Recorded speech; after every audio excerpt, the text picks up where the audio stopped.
right, let's see if we can get things rolling here without too much more issue. Maybe. Of course, it would have helped if I would have muted.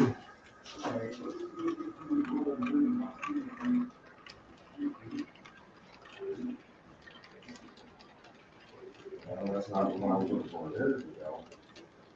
All right, now I don't have to worry about the mute. Now I just have to figure out how to get myself back on the screen here, and we'll be good to go. Hey, there we go. Told you I was dealing with some technical stuff. And I still didn't get it right. Oh, brother. Welcome to Track Sunday number 4 for the month of September 2021. It happens to be September the 26th, 2021. Welcome aboard. I'm getting off to our wonderful normal start as usual. Of course, I've already had people breaking down the basement door, so you know how that goes. Sorry, I'm still shuffling things here because I kind of was slightly distracted beforehand. Oh, good. Okay. We'll get to that in a minute. Oh, let's see if I can manage not to mute myself. And see if I can actually figure out who all's in the stream. Let's see, we've got Artie from Osberg Model Railroad. Welcome aboard. We got CSX GEES 44AC. Hey, we got Grandpa What Rails. Welcome aboard, JD. John Pod's in the house. That's one of my coworkers. Welcome aboard, bud. I'll talk to you some more tomorrow, I'm sure. Let's see, we've got James Galton. We've got Ken Amos. We've got Lynn McCurdy. We've got Manny Fernandez. Welcome in. Midsummer Railway, that is Greg. Mystic Southern. We got ECJ. Let's see who else we've got floating around in here. We got Roy Elpham, and we've got John number 2 from the Schuylkill River Valley, and then we got Shays M Scale. Now, if you're wondering what I'm doing like I did the last time. I've actually got YouTube up on a completely different computer, and I've got my streaming computer and my video editing computer. It's the same thing, running StreamYard. So this way I can keep things somewhat separated here, because in the past I've had issues trying to do StreamYard, YouTube, and all that at the same time. So anywho, hopefully, hopefully this doesn't look too bad. And from what I'm seeing on the feed on YouTube, it doesn't look too bad. It looks like I may have actually figured out how to get the schedule and my picture up at the same time, although nobody really wants to see me anyway. But that's beside the point. Let's see what we've got going on now. Let's take a look at, hey, Almar popped in. Dragon Over 68 is here. I forgot, I don't know if I mentioned him before. Joe Rader is here, and I'm not paying attention to the chat at the moment. So if you are sitting there roasting me, that's fine. I will get back to it eventually. Was really wondering if one of there was another call that was going to maybe pop in tonight, but I don't see him unless he's incognito. And that was somebody that I was talking to last night, and that is actually going to be headed with me over to the film show next weekend. So yeah, this is going to be a blast come next Saturday. And I'm still planning on doing both days. I mean, of course, if you all, for those that hadn't seen it, at one point I had put up a video discussing the Great Scale Model Train Show happening at Sony, Maryland. That's literally right up the road from me. That's happening next weekend, October 70 and October the 2nd and 3rd. It's hard to believe it's October already. Man. And I know I was 5 minutes early, and it's because that's how I set StreamYard up. So it's yeah, I'm gonna mess with that a little bit more. I know I've been doing this for a year now. I've been doing live streams for over a year. We've been doing the expanded Track Sunday for a year this month. In fact, this is my 1 year anniversary of the extended Track Sunday. Let's see if there was anybody else that popped in. And my phone is going nuts. Everybody's saying my mic is not working. That's not good. Because it is working. I see it. Why is my mic not working? All right, let's go over.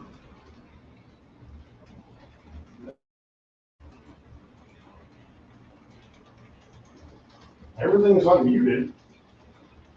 I don't know why it's. Hey Jason, can you hear me? Well, it sounds like the microphone is over by the layout because I'm hearing a whole bunch of clickety clack. All right. Well, give me a second here. Let's see So, if we can fix that. Technically, your mic is working. Yeah, Now, well, the mic right in front of your mouth is the one that's not working. that's the funny thing because it actually says that it's the screen or Logitech capture saying I'm using the headset.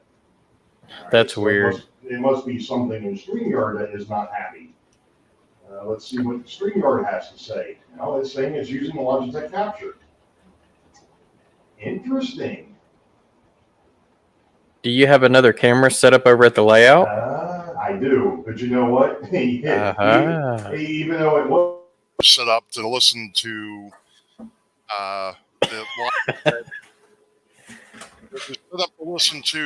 the Logitech capture, but for whatever reason, the audio was still set to the default, which was the camera that is over at the layout. Yeah. Why? I have no idea. Just blame it on Heath. Yeah, well, there you go. See, I told you I was playing around with technical stuff. Gosh. Is it better now, folks? Hopefully. Oh, it's much better. Much better. There we go. Sheesh. So, all right. Well, let me looks go like you got a few more people popped in. Yeah, let me go ahead. So, let's see. Chuck was saying something about if I turn speakers up to hear Ray, then Jason blasts me out. All right, so let me go in here. Chuck, is it still that way, or do I need to turn my mic down a little? Well, you know what? I'm going to go ahead and go over to Logitech here for a second, and we're going to get rid of the split screen there. I think we're good with that now. And I'm also going to take display 2 or camera 2, source 2, and take it over to the camera. There we go. Hey. There we go. That's okay. not. All right. So everyone, it looks like people are saying that my mic is louder. So I'm going to adjust mine down a little bit. Well, you were a little loud even for me, but it sounds better now. Okay. Now it does. All right. Yeah. There we go. Sweet. There we go. All right. I'm going to get rid of that off my screen. Go away. I'm getting rid of the scrolling thing that I had going anyway. What's going on, Jason? Not much. All right. Mystic is saying I need to turn it down just a bit more. Okay. Nope. He says perfect. All right. There we go. Sweet. All right. So we got Almar. We got Opa Dodge. He showed up while I was sitting there having all my wonderful issues. Bang Got You Gut Junction. Carl Braun is in here. CDP 1965. Is that Chuck or Tim? That's Chuck. That's Chuck. So the easiest way is CDP is Chuck. Okay. CP is Tim. Who happens to be next on the list. Yeah. Oh my gosh. The trees in the chat. Yeah, I saw he pulled in. Jerry Satz is here. John 2618 is here. Ian from the Lehigh Subdivision is here. Let's see. Mr. Jimbo Trains. Rick R. and the R&L Railroad is here. And I think that basically pretty much...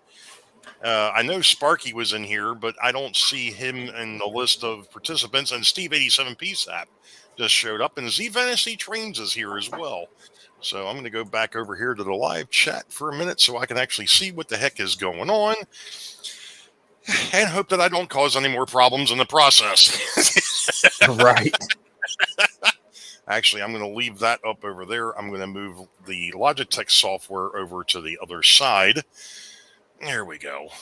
Because I can... So the easiest way that I can determine the difference between Chuck and Tim is Chuck's has his initials as his channel name, and Tim has his, I guess, his favorite railroad, Canadian Pacific. Gotcha. I'm assuming that's why he's got CP. I gotcha. Yeah, I've actually got every once in a while I've got a Pennsylvania F7 pulling the old Penn line passenger cars and the I think it's a lifelike. Well, I know it's a Proto 2000. It's either an E7 or E8 pulling the Wabash. That's the Wabash pulling the Wabash passenger cars. So they're just circling. They were running great this afternoon, even with the camera on. I was happy. So I'll let them run in the background. So we'll see what happens. There you go. We'll see what happens. Oh man, so yeah, I know you've been really working your rear end off over there on your railroad here lately. Not really. No, not really. I wish.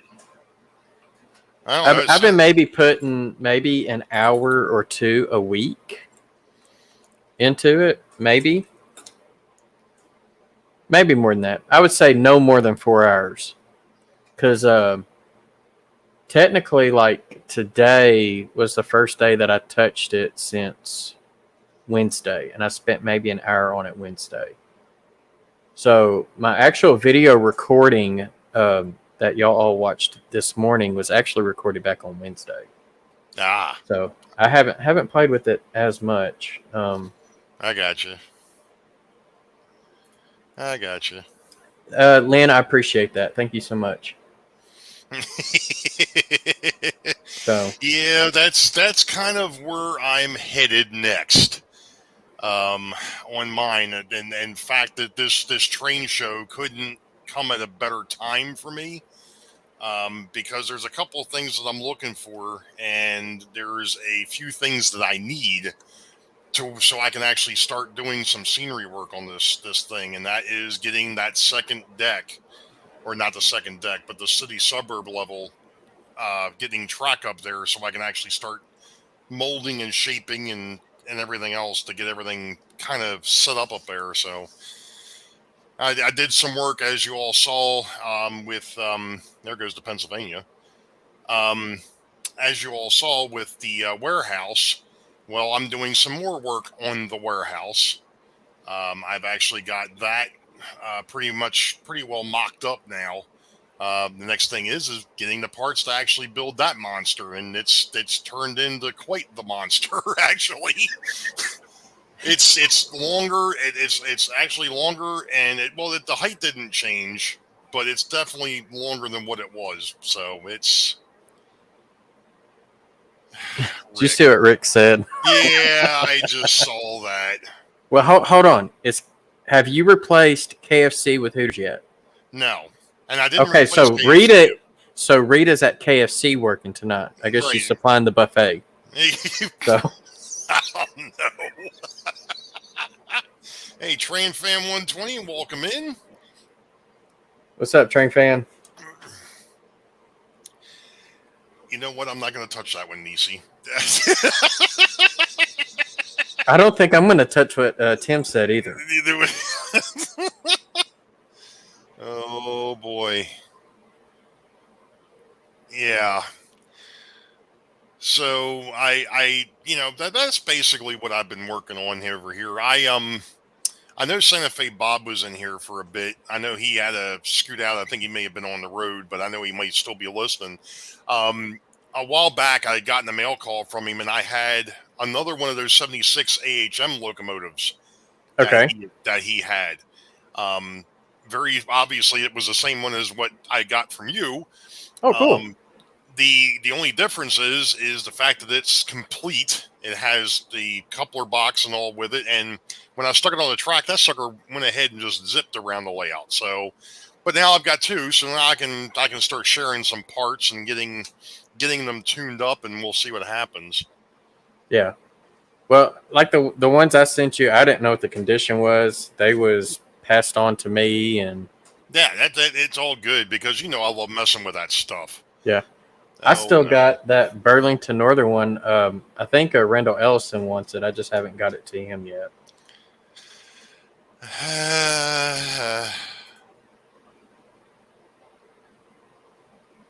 Wow. Wow.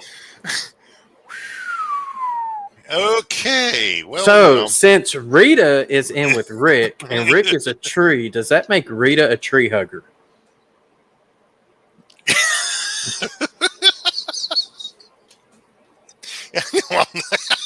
I'm going to leave that alone. Wait a minute, Jason.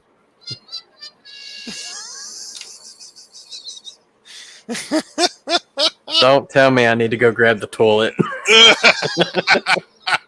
Hell yeah, Tom's Trains and Toilets just showed up. Exactly. Yeah, or Anthony said she might be a carpenter ant. Oh. Ouch. Or a tree climb. Well, you're giving, well, John just. Okay. Oh, boy. Wah, wah. Ian, you're right. This could go really dark really quick. It already started. Gosh. Oh, man. So yeah, I mean that's basically what like I said, that's where I'm at. That's what I'm prepping for, is to start doing some scenery work on this thing and see where that goes. I mean, I've still got a few other things I'd like to fix up, but I've got something else that I'm going to be doing. So, and of course, work has been a complete bear. Oh, trust me, I know the feeling. But I will say, like, your warehouse thing with like the double story, you got the rail, rail on one side, on the bottom. That's a really cool idea. I really like that. Yeah, I've never seen anything like that done before. And when I originally put it together, and I can't do that because then I won't be able to see. I was just watching the glare off the. Anyway, no, I'd never seen it done before, and with the way everything laid out over there, and I was looking at it more, I'm like, I could go ahead and make this to where it's rail serve on the bottom, truck serve up on top, and it'll be really cool. And not only that, but one of the reasons why I was able to pull that off, if you remember on that side, there is about a 6 to 8 inch piece of wood that's underneath that second deck. And with that, since that's where one of the splits is, originally I was going to go ahead. There's a neat call there, a neat shot, meat on the corner. Anyway, but I was originally going to have the tracks come all the way out on that and curve and then go back down what would be the south side, where the Union Station and all sits, and have it do that. But then the more I thought about it, I'm like, I don't want to cut the track on that corner like that. That's asking for trouble. Yeah. So I went ahead and brought the curve in closer to where the backdrop is actually going to be, where the backdrop is going to split the city, which left that 8 inch section out there with basically nothing on it. And it's like, well, this will be perfect. I can go ahead and use rail or truck serve up top, and they can come right on out and not interfere with the streetcar. So that's the reason why I did that. Trains carry treat. Oh gosh, here we go. See that? Look at what Tim said. I know I'm looking back through everything here, trying to. Hey, Artie's here. Yeah, Artie. Yeah, Oz America. He was here early. Rick, you're only on people's layouts where they have pine trees. Sorry, you're not hard enough to be an oak.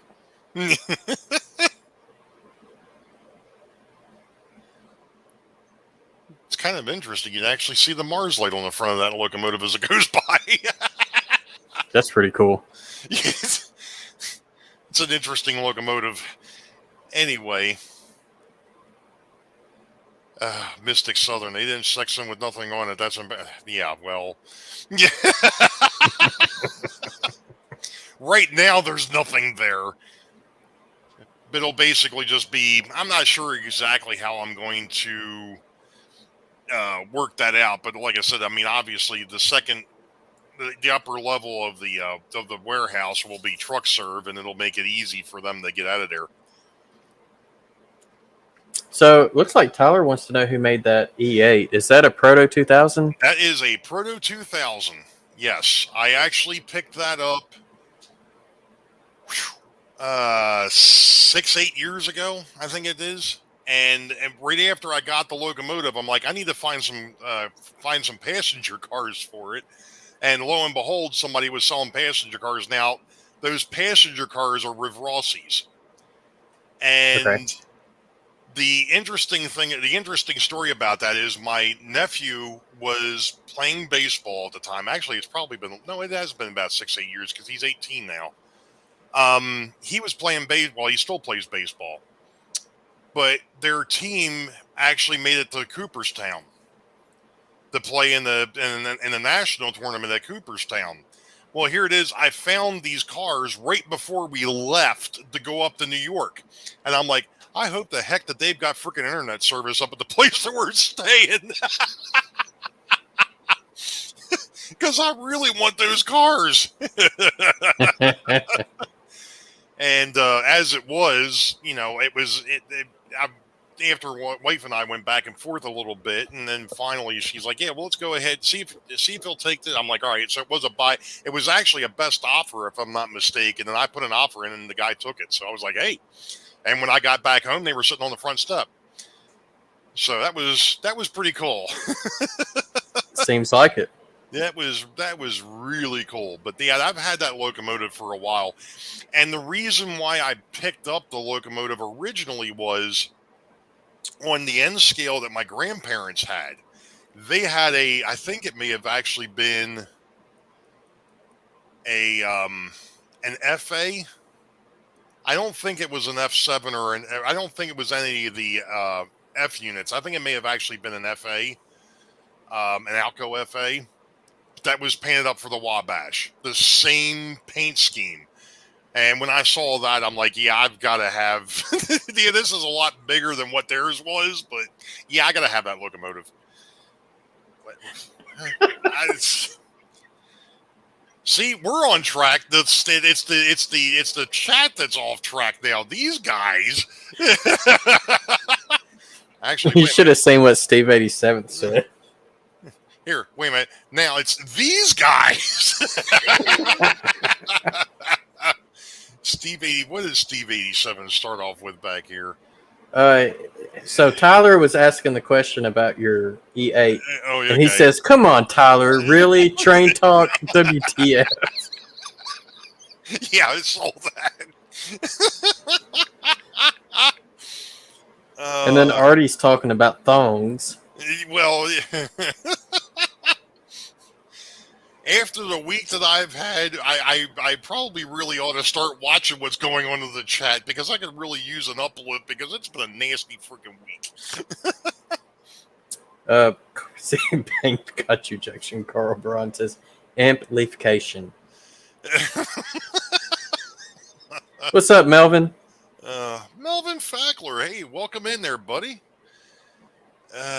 Yep, chat needs to catch up. Yeah. Way to go, Dwayne. Welcome aboard, Dwayne. I didn't catch you in there. I didn't see you now. Oh, man. Well, one of the things I was going to say was, the location of where your warehouse is located on the truck side. When, the workers need to go eat lunch. I mean, right now you got KFC, so Rita's serving the buffet. But eventually you replace that with Hooters, so that way you still got a chicken place. Then Rita is going to be helping Rick out with all the tips. Yeah, well, the thing is I'm not sure if that building would actually that Hooters building would fit even where the Pizza Hut and the KFC are sitting. You have to remember, I still have to build a Big Peckers. That's right, you missed that show, I think. No, I caught it on replay. Okay. Actually, with as large as that Hooters is, I'm going to need to expand the layout. Never mind. I'm not. Did I just go there? Well, what you do is you make one side Hooters and the other side Big Peckers, and you get both at both, in the Right, same exactly. place. Man, that's one stop shop. That's right. What is? Oh no, Nisi.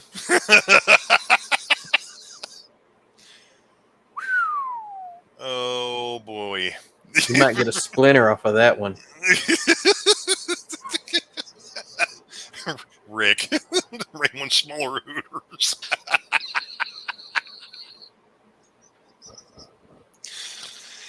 And on another note, anyway,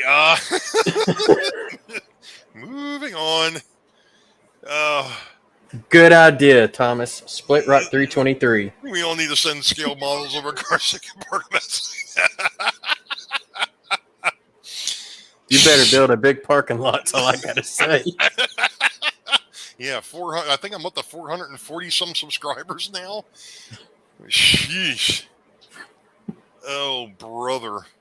Yeah, what the heck was up with the other night, man? I happened to catch a bit of it, but you were on Rick's stream, and I happened to notice that stream went for almost 4 hours. What were you guys trying to do? Keep up with Sparky? I left. I didn't get a chance to watch the whole thing. I know Rick, he said something about a mail call. He opened it up, and then he decided he was going to start building it. I was like, Because I had to be up early in the morning. I was like, I'm not staying up for this. I said, this is going to be like Heath Part 2. Well, it could be like your decals. Could be. or the propane tanks. Or the propane tanks, right, exactly. Yeah. See, I knew what to expect. So I knew better. That's right. I've got a Walther's kit that's still floating around that I got to put together. Oh, I got several. And that's the diesel servicing facility, and I'm really not looking forward to that. So speaking of, I got on Yankee Dabbler and I ordered some of the Woodland Scenic lights. And I saw this building and they advertised it as a building. Otherwise, I missed the word kit. And I ended up getting this. And when I saw that it was a kit, I was like, oh. But this has got to go for the, the town of Wiener. So. Well, see, now, you know what? Wiener definitely needs a Hooters. Oh, absolutely. Absolutely. If I could get one to fit.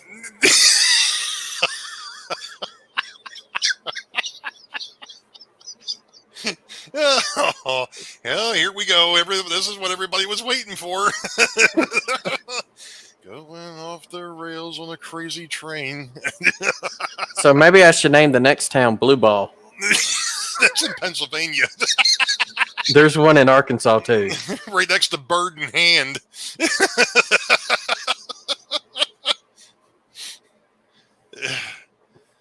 Oh, man. What's up, Randall? Randall Ellison. What's going on, buddy? Exactly, Randall. Here we go.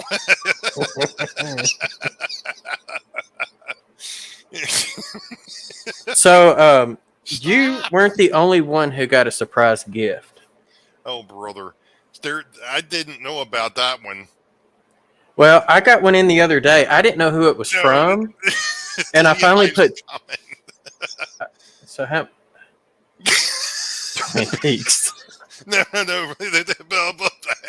Lehigh River Subdivision, Virginville, PA. Oh, boy.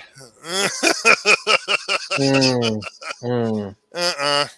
Now, Yeah, I know that there's an intercourse. There's an intercourse PA. That's got to be somewhere close to paradise, right?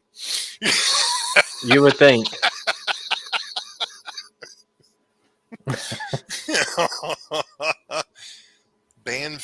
Bad fan What? fiction theater has joined STS now. Oh boy!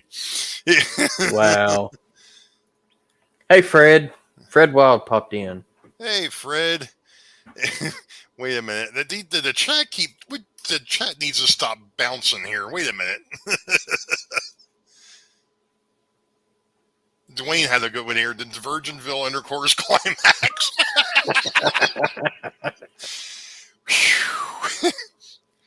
Yeah, I tell you what, for being what Pennsylvania, they have got some interesting names for their cities, and it sounds like Arkansas doesn't follow too far behind. No, it doesn't.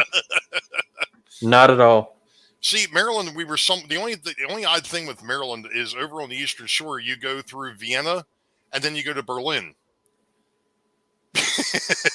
Vienna's in Austria and Berlin's in Germany, but yeah, Right. we've got towns called that's the German heritage. There's a Vienna, and then you go to Berlin. It's like, wait a minute, then we went across the ocean.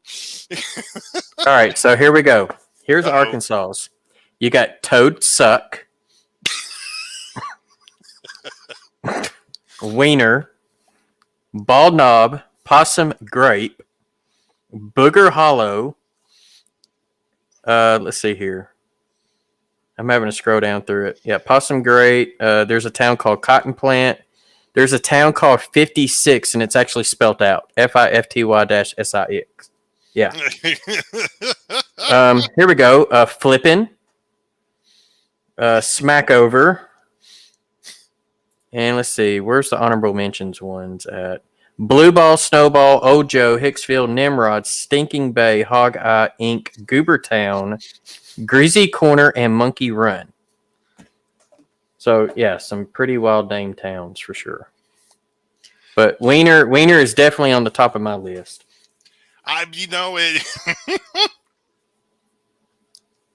There's no question. Split Rock, unfortunately, yes. Unfortunately. Hey, Nancy, welcome in. Oh, geez. I'm not even going to go there, Rick. Well, I'm... You end up blue balls and bird in hand. Apparently there is a shaft, but I don't remember seeing that one. I don't think I've ever been there. Well, never mind. I'm going to ask the... Niecy's got one for you.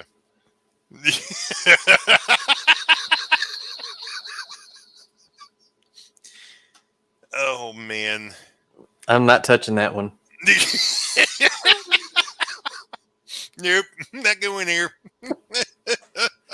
Hey, Nancy.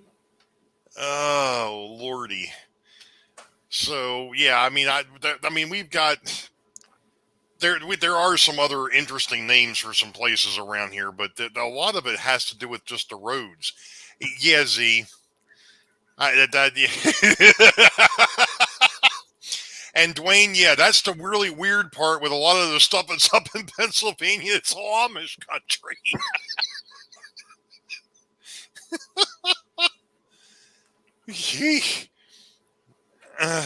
Dwayne living in Amish paradise. Oh, crap. Now I'm not going to be able to get that out of my head. Hey, creepy.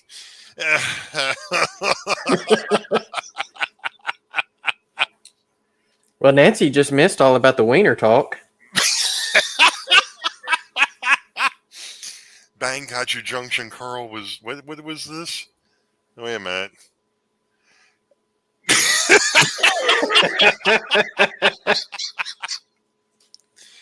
Look at what Anthony Dodge said. Oh, no. He went there. He's touching it for sure.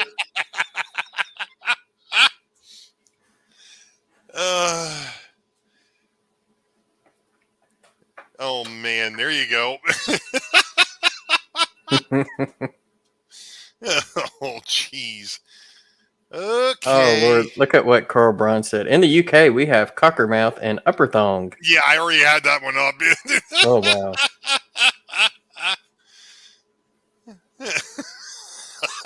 Whacker.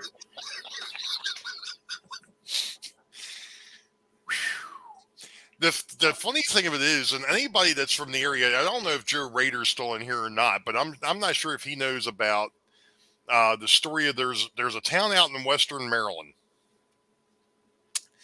and the town has a fairly unique name.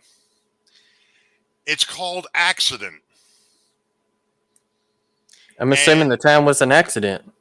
Well, what happened, as it's told, two surveyors went out looking for a place to settle a new town.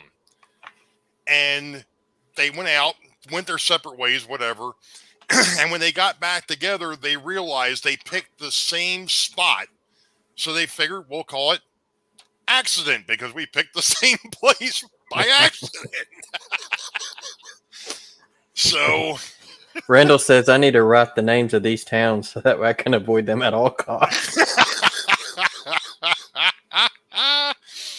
I, at one point in time, was going to have a place called Cognito, but there was no way of knowing who was there because anybody that was there, you wouldn't be able to find them because they were incognito. You know. So, Steve, I have an answer to that question. John is smart enough to not let any of the other participants in the group on.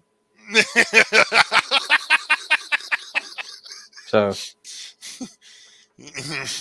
I mean, me and Ray, we haven't figured that part out yet. No. And to tell you the truth, it just wouldn't be any fun if we didn't have one of the other people up here.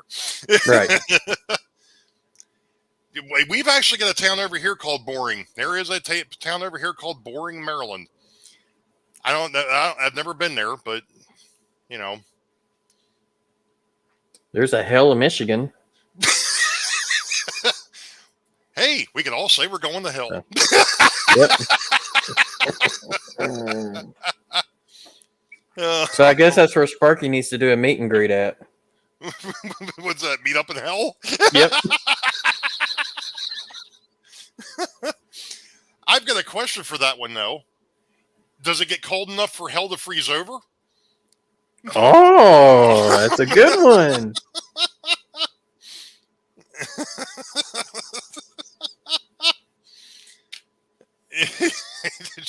John finally answered that one. Yeah, you figured me out.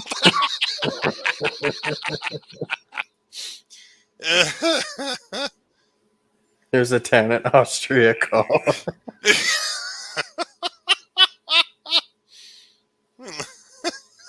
So Nissy says after intercourse, let's go to hell. I think after some of my live streams, I'm probably going to end up there.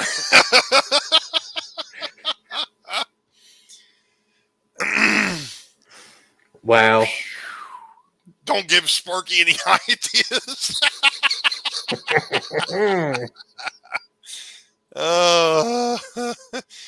There's an Egypt, Mississippi. Just as long as there isn't any pyramids, we're fine. Or pharaohs. Sparky should do one in a little Canada, New York.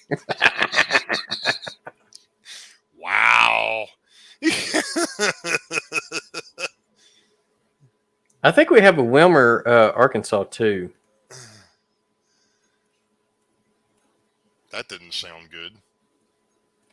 Rusty over at Possum Bay was saying there's a town named Wilmer in Alabama. So I think there's one in Arkansas as well. Well, that's interesting. Anthony says he's been to hell plenty of times. I thought I heard a train. I did. Uh-oh. Give me a minute. Oh, you better go. He's racing. He's racing.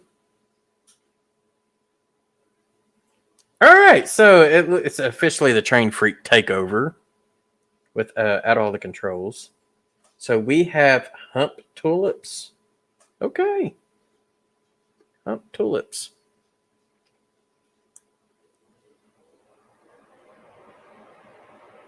Cyanide swap. That one's cool. I like that one.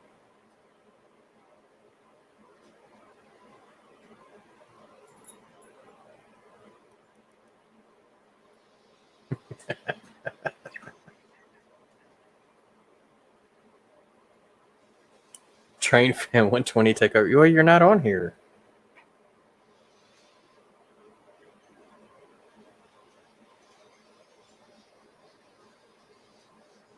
So Ray is officially using the 050 to reconnect his train. If anyone did not see, that's called cheating. He should have backed the locomotive up. Okay, well now he's backing it up, but he should have backed it up to the train.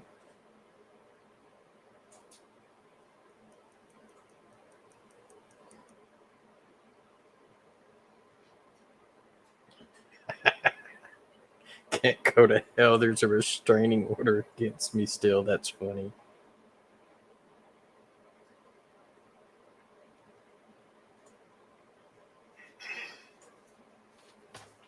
Oh, Split Rock. That's a good one. That's good. Interesting place for a derail. Underneath the city, or actually just to the outside of the city. All right, so we'll just go back over to camera one. Ding. There we go. Dwayne says he can't go to hell. There's a restraining order against him.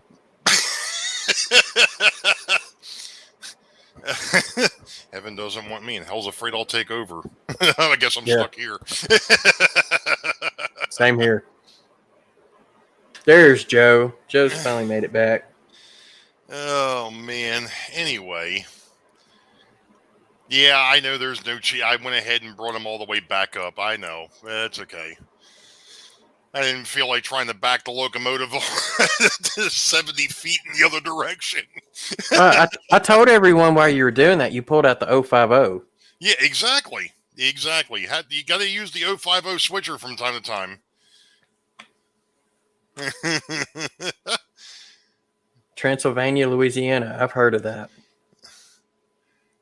Oh, my goodness. What creepy coming up with here? There's a Foul Bay Banana. What? I don't even know how to pronounce that one. Mount Woolamulu. Useless loop. Nowhere else. Oh, there is a town in Tennessee called Only. Only Tennessee. Only Tennessee, right. Yep. I know where that's right off of I-40. No, that's not the I wanted this one. Razo 50 as DCC was found. Yeah. Rolling Thunder at that. Yeah, you betcha. Yeah, I didn't have time to bring out the big hook.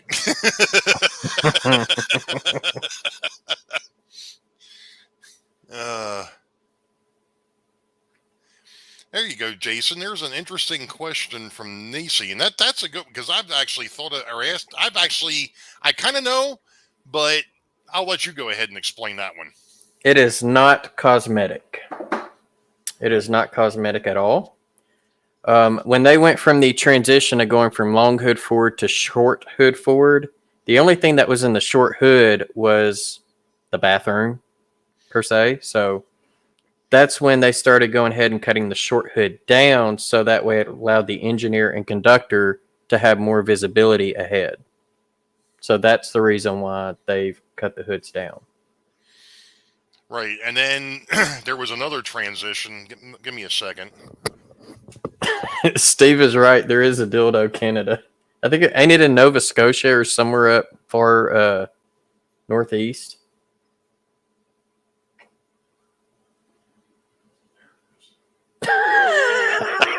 Rick, that's funny.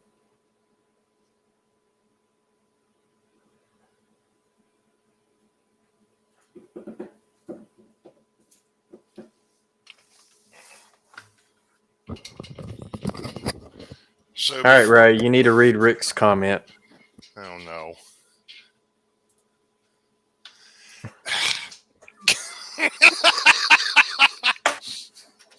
Yeah, I fell for that one. Thanks, Jason. So anyway. So, sweetheart, Amanda, you need to go back to the very beginning because you missed all the wiener talk. Hi, Amanda. And Thomas is right. The short hoods do have the bathrooms in them as well, and that's what I was saying. When I mean the short hood of the locomotive, I'm gonna grab my SD9 here. All right. This is the short hood. Even though this is a high hood, it's short compared to the long. So you either have it high or you have it low. Right. So, yeah, short hood. The short hood side of the locomotive is where the bathroom is located. So, you go from the old GP9s, SD9s, SD18s, so on and so forth, where they had long hood, short hood. And then, of course, they started cutting that high short hood down to give more visibility because they started running them short hood forward. Right. Well, after they did that, then there was a company that actually came up with this monstrosity. And this is a BQ-237. Okay. And this was the locomotive that came out right before you started getting into what we would now consider these days what they call a comfort cab. That's what that was. So it's it was a normal 23.7, but they went ahead and enlarged the hood or enlarged the cabin so that they could get rid of the caboose. So that was the whole point behind that. And then, of course, now we're into all the locomotives basically are that same kind of design. Although this thing is fairly flat right across the front.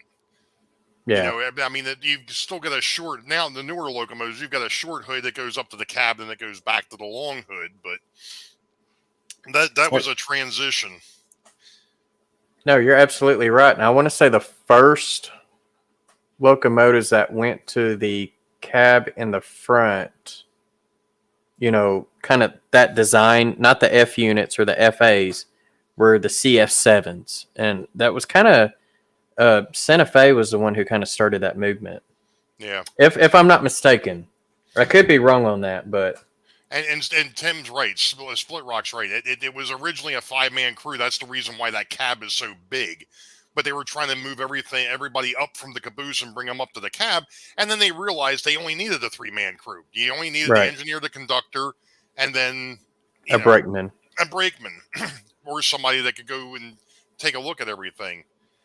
From what I know, the CNO did not, Joe. The chassis system did when they picked up the Seaboard. The Seaboard Airline, or the SCL, the Seaboard Coastline, had a whole bunch of these things. And when the chassis system got a hold of them, I think they may have used them for a year, and then they turned them all into dummy units. They turned them all into remote units. They took the cab, they went ahead and basically welded the doors on the cab shut and used them as a B unit. Yeah.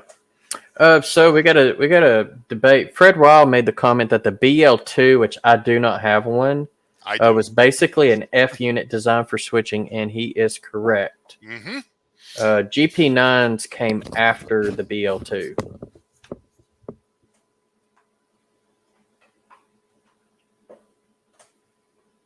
Now, I've got some RS units and a RSD. Now, the locomotive that I just showed a minute ago is a SD9, yeah, which is an EMD. So the RS units are Alcos.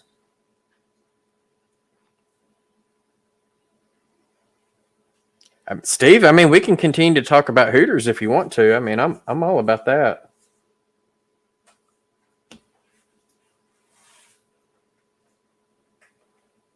Hey, it's when y'all in the chat ask us train-related questions. Y'all are the ones getting us back on topic, so you want to keep us off topic.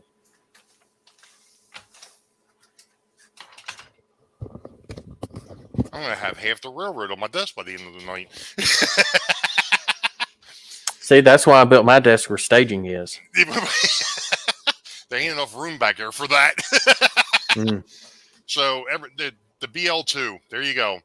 The reason why they did this is because the F units, you could not see past the hood. Looking back.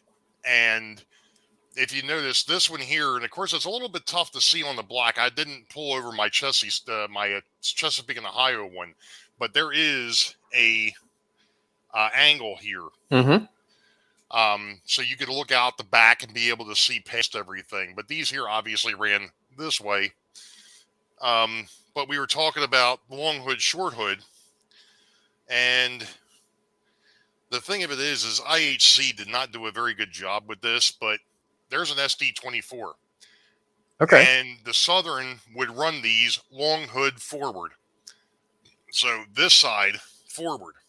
Right. So, and I believe, because somebody actually, this one here was secondhand, but I think the Erie Lackawanna did the same thing. And this is I think this is an 18, might be a 9. But it's the same thing. If you actually notice the horns, somebody took off the front or took them off the short hood and actually put them on the long hood. Because again, I believe the Erie did the same thing. They ran them long hood forward. And as you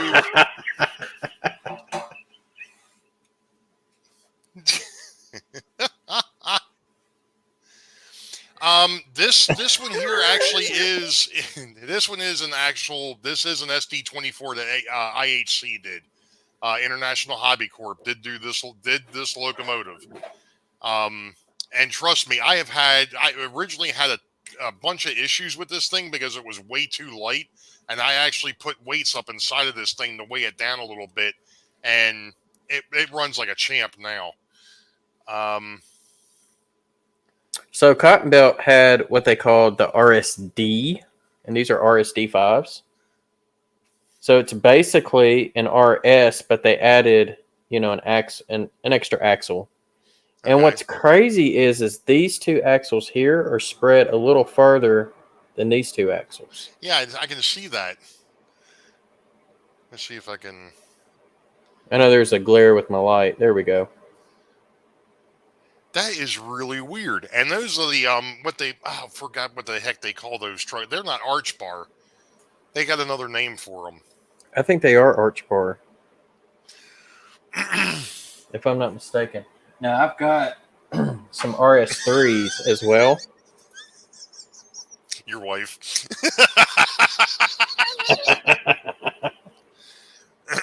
Anyway. But Cotton Belt ran both of these long hood forward. But all of their EMD units were all short hood forward. And I know that you brought it up once. I don't know if it was you or if it was daggone it, I can't think of his name. Mr. Pictovid, was it? Yeah. That the reason why a lot of the railroads had the first generation diesels, with the exception of the F units, running long hood forward is the steam engineers were so used to having that long boiler that out is in front correct. of them. That is correct. And number one. Number two, to a point, it was kind of a safety thing. To me, if I'm an engineer on one of them things, I want that long hood out in front of me because there's a heck of a lot more out of that than what there is on the other end. But, it's all good. And if you look at the Alcos, their hoods did not go all the way up to the top of the cab.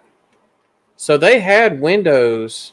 I don't know how well y'all can see that or not, but they had windows along the top here. So unlike EMD, where their prime movers were a lot taller, they had to. They actually had to make the hood taller, right? And some railroads actually ended up replacing the Alco prime mover with a EMD prime mover, and they had to put an EMD hood on it. So it's like the short hood in the cab is an Alco with an EMD long hood on it, because they replaced some of the prime movers.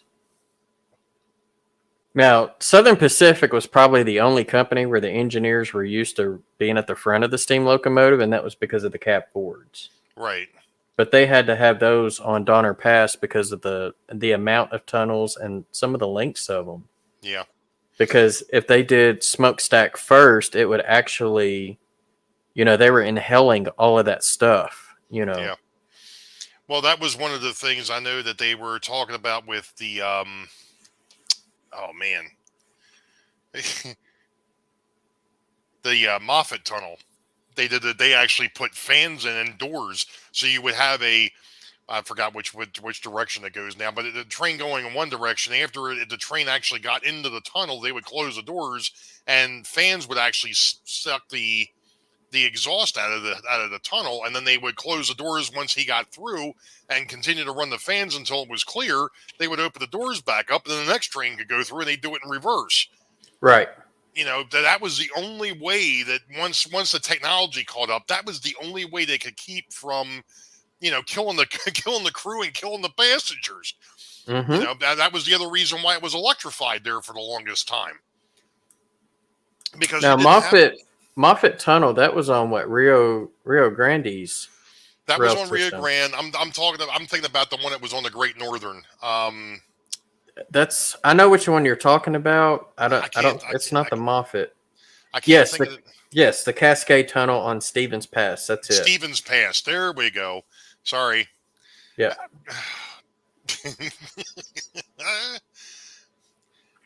So Mystic says he has a new love. It's the GP30. And I've got one of those. I've got one put up. I have. That is a very unique locomotive. The fan flare on that was really different. Yeah, I can imagine, Dwayne. Not that one. That one.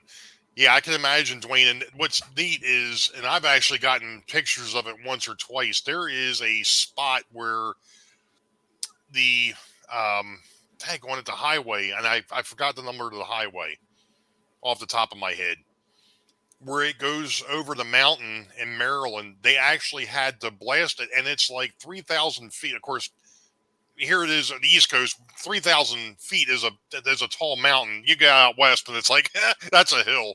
Yeah.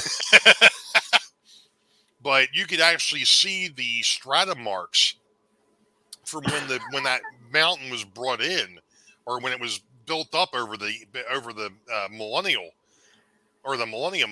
And it's just really, when you're driving through there and you're still looking up at the mountain. I mean, that thing has got to be 300-400 feet over you. But instead of tunneling it through it, they just blasted down. Anyway. So Rick wants to know what's Steven's pants. Well, that's Rita's boyfriend's pants.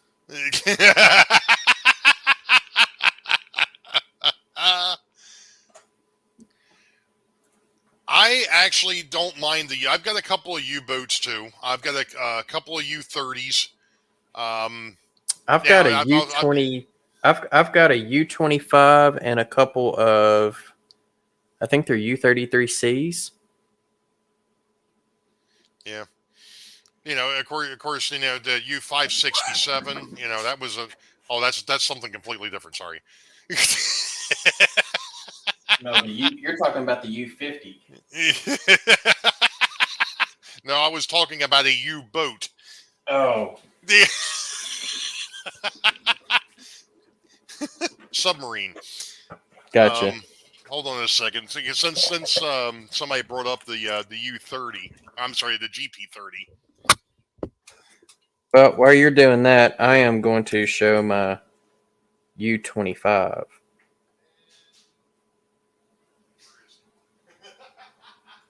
There we go. Oh, some of my rails popped out. I'll show you this side then. I got too much glare.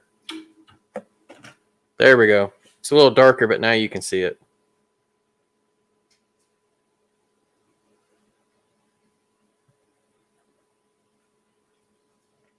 This is my only U-25, and from what I've been told is on the U-25s, the back end has a slight slant to it. I don't know if y'all can see that slant or not, but yeah. And this is a Bowser, if anyone's wondering, and they actually made it where all of this is see-through. It's really, really cool. That's nice. Yeah. But yeah, this is my only U-25B. And one of the things about GE, when they did the U-boats, anything that ended with a B would let you know it's a 4-truck. A 2-truck axle, where if it was a C, like a U-33C or the U-50Cs, They were 6-axle locomotives. See, Steve was seeing the same type of U-boat that I was thinking about. Yeah. Easily taken out by planes. Mm-hmm. So anyway, this here is actually an ex-Santa Fe GP30, and like I said, the when I saw this at the train show 4 years ago, I guess it's been. When I saw that top, I was like, you know what? I've never seen anything like that before. I want that locomotive, even though it really didn't fit the railroad. Yeah. But it was just one of those. I'd never seen that top like that before. It was just really, really unique. So, and then somebody was talking about the U-boats. So there's one of mine. This one here happens to be for the Burlington. If Steve from the Retirement Railroad is on. Is that a U-30? You know what, Jason? That has been one of the things that I have never been able to actually figure out. Is I've got a couple of different U-boats. This one here happens to be an Atlas. But I have no way to know which one it actually is. So, like I was saying, on the U-25s, Mm-hmm. and I've already put some of the foam back in. If you look at the back end and with the red paint, you can see where the back end slanted out some. Yeah, this It's one here not is straight flat. perpendicular. Yeah, this one here is pretty much flat, or may even be like a little bit rounded. Yeah. But it's definitely not squared or angled. This one here happens to be number 153. But like I said, I mean, this one here is, I've got a Rock Island as well. But that's an Athearn unit. And that one there, for some reason, I've had all sorts of stinking issues with since the day I got it. But So Fred is, I can tell you where there's actually one GP30 that is still running today. And that is over at the Branson Scenic Railway. It's a passenger excursion line, and they actually have a F9M on one end of the train and a GP30 on the other end. well, the GPs, I mean, obviously GP general purpose. I mean, it was just they were just really strong running locomotives. I mean, I think obviously the railroads. I've got a book around here somewhere that talks about all the different types of diesels, and it just seemed like a lot of them really liked the GPs. I don't remember exactly the full reason, but it just seemed like that those GPs, they just used an awful lot of them. Hey, Hot Rod Rodney's in the house. What's up, Rodney? So Creepy's asking if I have any of the Alco's C628s. No, I do not. Southern Pacific and Cotton Belt, which is what I model, pretty much abandoned Alco during the earlier years. I think the latest model that they might have had was an RS15. So, yeah, I was going to say I've got a couple of RS3s. One of them is for the Louisville and Nashville, and the other one's for the Southern. But yeah, it was interesting too. Chuck. I'm sorry, Tim's saying about they've got 2 operating GP30s on Aikens Railway.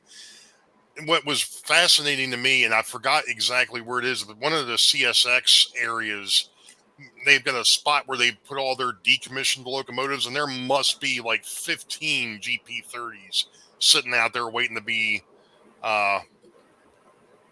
dismantled. It's like, wow. But they get to a point where it's just too expensive to keep them going. And not only that, but when you got the newer stuff, which will pull a lot better, it's like, retire them and go out and get something new. Which is really interesting to me too, because there used to be a model railroad, and I forgot what the guy's name is, but the railroad was the Utah belt. And he actually would do like the real railroads would do. So he was actually, you want to talk about being era specific? He wasn't era specific. He wasn't year specific. He wasn't month he was to the day specific. Yeah, that's too much. So when a new locomotive came out and a railroad would pick it up, he would actually go ahead and either scratch build it or modify one to get it to fit like the new locomotives and actually run that on his railroad. I mean, he was staying that up to date.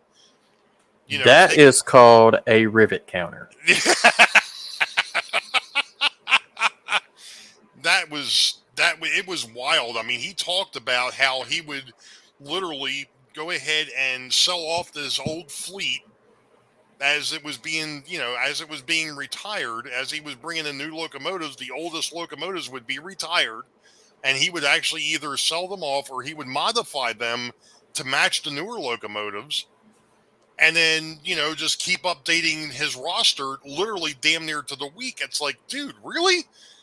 Mm-mm. I have a hard enough time keeping this thing running, much less worried about, well, gee, what's the flavor of the month? It's like, yikes. You got to be kidding me. Hey, Gus is in the house. But yeah, that's an absolute rivet. Eric Bruman? I'm sure if you look up the Utah belt on Google or one of your So Thomas, I think Thomas knows who he is because he says he's got 2 of his engines. He got them off the auction site. I wouldn't doubt it because, like I said, he just kept rolling his. He does the same thing with his rolling stock too. Yeah, he would do that. The woodside reefer or woodside box cars. Nope, you ain't going to see any of those. You're going to see all the 86 footers or whatever. That's too much for me. Way too much. Yeah, I mean, like I said, if you're modeling the modern era or say present day era, then by all means, if that's what you want to do, then do it. But for me, because that means as the real railroads are having to decommission items, that means he has to decommission items. He's doing the same thing. Yep. Yeah, and it is Eric Bruman. You're right. So what I'm wondering is like, it's which railroad is he modeling after? Is it UP? I think it was supposed to be a base off of either the UP or the SP. I think.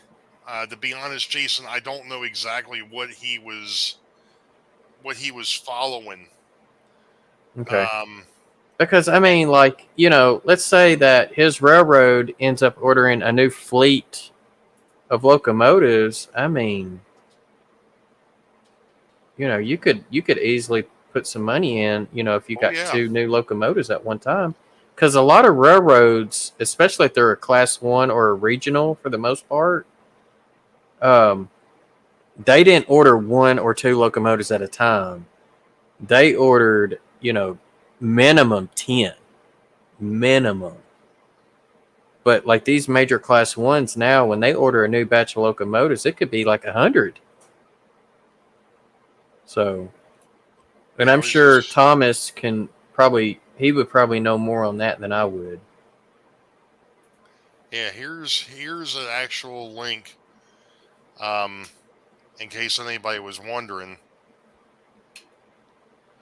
to a video that Model Railroader channel had up from 2018 talking about the Utah belt. Yeah. I mean, it was really neat. I mean, going ahead and trying to be that specific. I mean, I know that the Virginian and Ohio. Ken, I completely agree with that very end of that statement. What's that? Which one am I looking for? Ken Amos Jr. being 051. Oh, yeah. Yeah, exactly. I mean, I think the fellow was somewhat. I mean, I think Eric either owned his own business or he was semi or fully retired. So, if you got the money to fine. Yeah, like I said, if I was able to do some different things, yeah, I don't think I'd stay that up to date. But but it just goes to show, and there's nothing wrong with that. But No, not at all. it just goes to show how vast this hobby actually is, where you can model something from the 1800s, or you can model something that happened 3 hours ago. It's literally that big. So it's you can go back and forth and all over the place with it. I mean, it's just that expansive, and I think it's what makes this so much fun, because you can do that. I mean, you can model everything from a 1 or 2 mile short line up to a 4-track main if you wanted to. Oh, absolutely. Hey, Dave P's here. What's going on, Dave? Yeah, the Utah Belt. Yeah, I know Possum. He has been in and out of the magazine, but you take a look at some of his scenery and all too. I mean, it's incredible what he's put together. Well, it's like Thomas was saying, he's an art teacher. So yeah. with him being an art teacher, it's kind of like, well, now that I know he's an art teacher, I expect to see some killer scenery. Oh, and he's got some freaking scenery. Let's put it that way. Art is not really my thing. I mean, when it comes to this hobby, scenery is my least favorite. I'm more of an electronics guy, but Amanda, if she's still in here, she would probably second what I'm about to say here, but I'm kind of a perfectionist. That's just my OCD and whatnot. But a lot of the techniques that I know, I was taught. I didn't try to figure it out on my own. I don't have the time for that.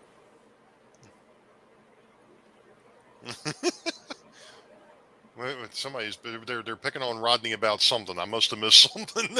I think Rodney said he's out of date. The date, okay. Exactly, Artie. I mean, that's the thing. I mean, it was funny because we were there was a discussion happening on the side. I don't know if it was my last Track Sunday, or if there was another one where we were talking about scenery, and it's like I'm just not ready to really dig it, or I hadn't been ready to dig into that yet. So look at what Thomas said. He goes, at Nissy J, if you're wearing the crossing flashes, he'll let you take over. Oh no. Oh, brother. Got to study C and art, suck at electronics. There you go, Dustin. Hey, that's all that matters. As long as you enjoy it, that's all that matters. Then that's the thing. I mean, like I said before, I mean, with this beast back here, a lot of this was recycled, so it went up in a hurry. Now it's to the point where, okay, I've pretty much got the DC electrical side of things down. Now I can start enjoying going ahead and start putting together some of the scenery. There is some stuff that I need to fix that I still haven't fixed. The hill at Newtown, which is still on camera. I think I turned the light off on camera too, but it's still, on the left-hand side of that picture, that's the hill for Newton's farm, and it's just way too tall. So I've got to cut that down somehow, and well, not necessarily. You could just say it's a cut. It's a cut on the side of the hill. Well, it's still going to be a cut, and I've actually got an old, which I had on the other layout, on the 13-foot by 11-foot layout. I have a covered bridge. It's a single lane covered bridge. And what I had thought about doing is actually having, let me go back to camera 2 here a minute, is actually where the camera's sitting, is have that bridge actually go across the tracks and actually be on another side. So there would be like a little bit of there's going to be a cut there, but it would actually, that bridge would actually go across the 2 tracks. There you go. From the farm to the opposite side. But like I said, the issue with it was, and then, yeah, of course, I don't actually have a really good shot of it even here, but over my left shoulder, you can see it sitting over that way. And, over this side, you've got Lakert Industrial. And I wanted a little bit of a step, but there's just too much of a step up. So I'm going to take like an inch or two off of that hill just to drop it down a little bit and get it to look a little bit better. That's all. I mean, yeah, it was fine when I put it together, but after I got it sitting over there and now I've started to put things around it, it's like, yeah, that's a little too tall. Ray needs a hot wire foam cutter. You do not want to use a hot wire foam cutter on that foam. That's toxic. That's not the normal foam. Yeah, all that foam back there is packing material foam. So, Ken, that's pretty much kind of what mine is. This thing is supposed to be a bridge route between Harrisburg, Pennsylvania and Richmond, Virginia, which really allows it to it really allows me to be able to run Pennsylvania, Norfolk and Southern, Norfolk and West, or Norfolk Southern, Norfolk and Western, B&O, C&O, Western Maryland, Seaboard, ACL. I mean, I can run a whole bunch of different stuff because of where the geographical area sits. Yeah.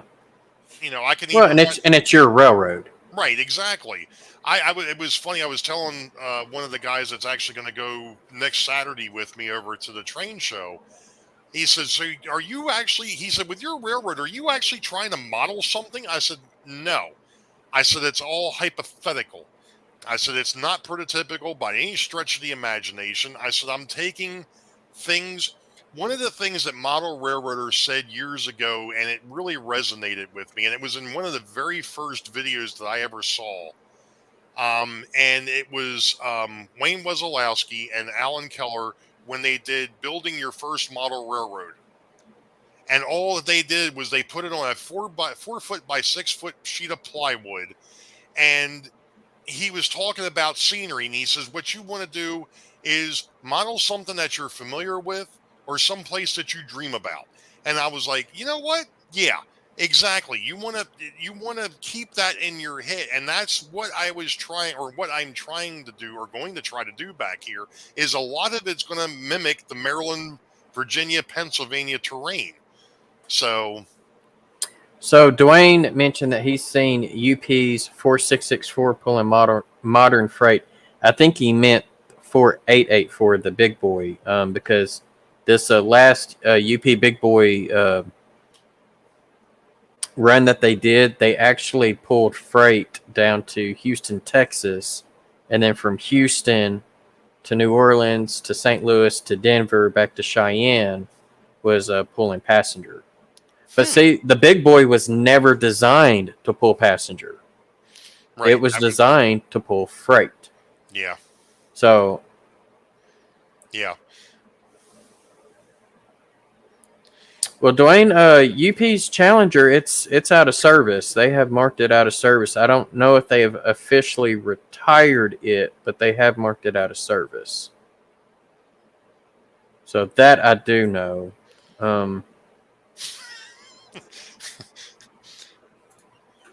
I'm trying to figure out, Lynn, if that was supposed to be, or if that was along the lines of what we were going off of earlier. I think it's along the lines of earlier. Okay. and Rodney, I'm hoping you can swing over this way, buddy. Haven't talked to you in a while, my friend.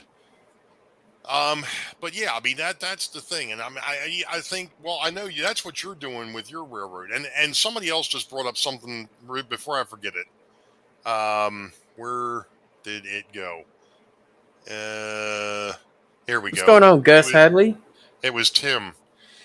Big layouts are going to be compressed, are going to be compressed and freelanced. Yeah, I mean there's one of the things that Model Railroader even brought up, and I forgot which one it was they talked about that even for and it may have even been the first one. There is no way that anybody has the room to build a full transportation system. I mean, you just do not have the space to do it. I mean, No. even when you start taking a look at club layouts and some of these show layouts, they talk about the same thing. There's one up in Chicago where they built downtown Chicago and actually scaled it down as they got taller. So as you're looking into the layout, the first floor, the second floor are basically the scale, and then as it goes taller, the scale starts to shrink. So it's forced compression. It's that vanishing point. So if you think about it, you would need 60 point. I just googled this, by the way. 60.63 feet, and that is a mile in HO. 60 feet, 60 and a half for a mile. Yeah. The funny thing of it is, the Strasburg Model Railroad Club, when they built the replica of the actual Strasburg model, or of the Strasburg Railway, they actually built it. It's actually a little over 66 feet long. Yeah. So there is still a little bit of compression, but it ain't much. But how long did you say the building was? What's that? For Strasburg? No, this isn't the building. Yeah. This is the actual the modules, when they put them end to end, ends up being a little over 6 feet, or 66 feet. See, that's only 1 mile. Yeah. And I'm sure Strasburg's longer than a mile. Yeah. You know what? I'm really not. I'd have to look it up. I say, okay, if there was a railroad that I would, if I wasn't doing this one here, if there was one that I was actually wanting to be prototypical and model, it would probably be the Ashley Drew Northern, which was 40 and a half feet.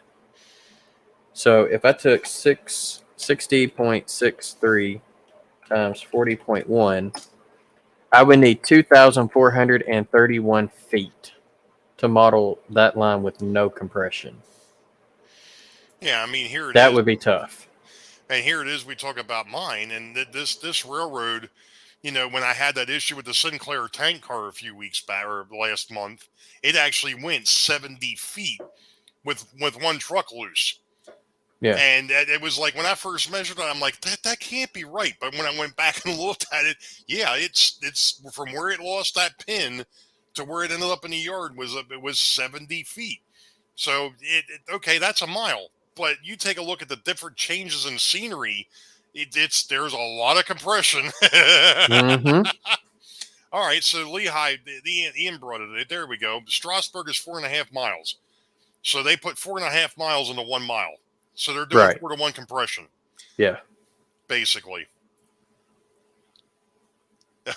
Easy. Oh, crap, math. And Tim, you're right. When I I'm going to back up here for a second, because I know it was something I brought up in the last vlog as well. Here it is. I started this whole mess, started this whole YouTube thing back in 2014, December of 2014, to be honest. So I'm getting ready to hit my 7th year this fall, or this winter. And it was funny because YouTube actually put a thing up saying, hey, you look back, it's your birthday, take a look back on what's been going on. And I'm like, yeah, okay, fine. But then I started looking at some of the stuff that I had done in the past. And then I really got to thinking of where I've actually gone with this over the last 7 years. I had the 13-foot by 11-foot layout. And now I'm working on a 34 by 8-foot layout. And I remember the ribbing that I kind of took from, and all in fun, but Bill Graham and the Model Railroading Live crew at one point, because this thing was going together pretty quick. But it was one of those things, when I was in the service back in the mid-'80s, early 90s, I had a vision of wanting to build an empire or a small empire in a basement. And this is what I've got. And when I first, it's like I told the wife a few times, I come downstairs, and as I'm coming down the steps, I'll look at it and go, what in the heck was I thinking? But then when I sit here and I actually start messing around with it and actually moving freight from the Harrisburg yard to the Richmond yard or whatever, I'm getting so much enjoyment, even though there's no scenery on this thing yet, and it's nowhere near, the backdrop isn't even there yet. There's still a lot missing. But I'm at that point where I can run trains down here, and there's a lot of satisfaction being at that point and actually emulating what would be an actual railroad in miniature. And that's that's what a lot of us are, especially now, Jason, watching what you're doing. That's what a lot of us are after. That's what we're trying to do. We want to mimic that transportation system in our basement. Or in our garage, or in our shed. There are folks out there that still want to just run train, which is fine. There's nothing wrong with rail fanning. Absolutely. And in fact, the beginning of this video, that's exactly what we were doing. This layout is one of the few that can do both. It can be point to point, or it can be continuous run. And 2 trains continuous run nonetheless. So, there's a little bit of, I've got a little bit of flexibility down here that I know a lot of people, and it's funny because even Model Railroader magazine brought it up years ago. You can't have both. And, geez. No, it's not that comment. It's the one below it. Split rocks. No. Yeah.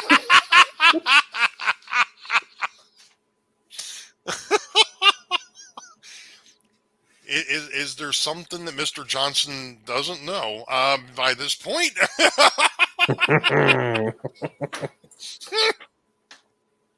I think Anyway. that's probably the reason why he's not involved with us. He probably knows better. Look at Mystic John.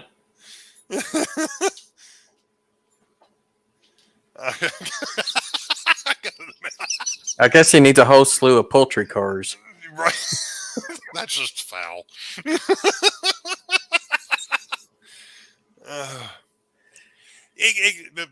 That's not the one.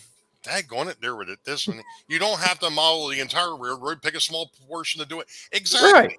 Exactly. Right. And it was funny because there was something that somebody brought up a while back, and it's absolutely true. And that's the fact that a lot of us these days, I think, are getting into proto-lancing. So that's what I'm doing. Good night, Chuck. Good night, hope Chuck. You have a good one, buddy. It's like with me, my layout is completely fiction. It's completely freelanced. However, I am using prototypical town names in a prototypical order, even though that the industries at these towns are completely freelance. The only other thing I'm running that's prototypical is era-specific trains. That's pretty much it. Right.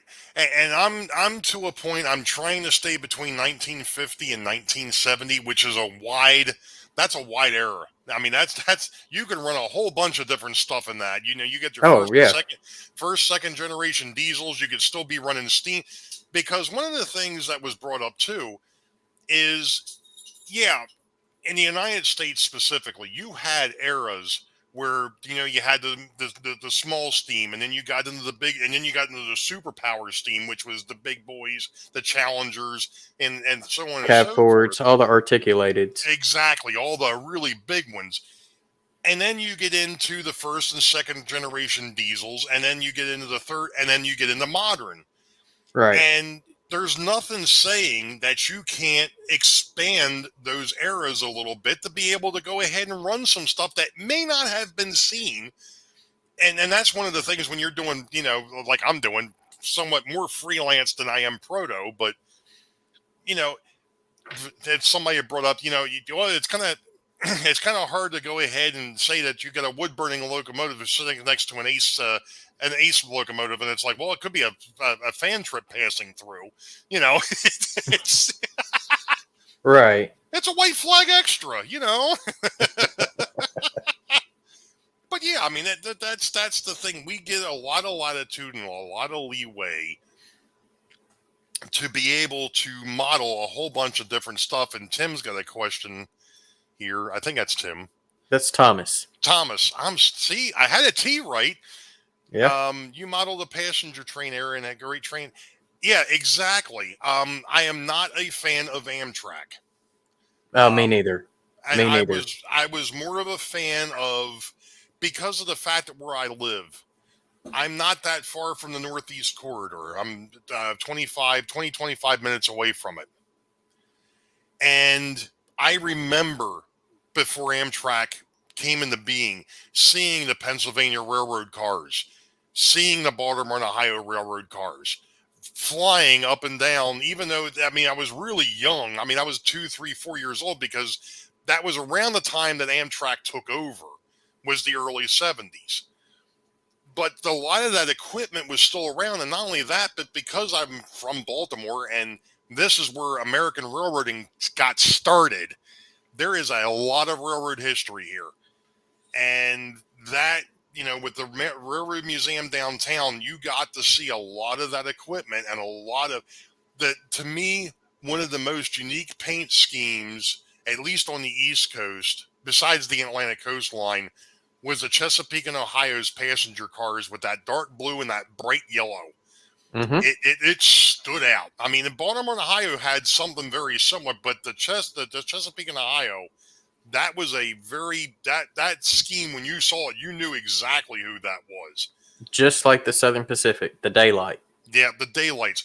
The Great Northern with that two-tone green, Mm-hmm. with their Empire Builder. Or, no, I'm sorry, the Great Northern with the orange and the green, and then of course the You had the Northern Milwaukee, the Northern Hiawatha. Pacific was a dual green. The Hiawatha, that bright orange. Mm-hmm.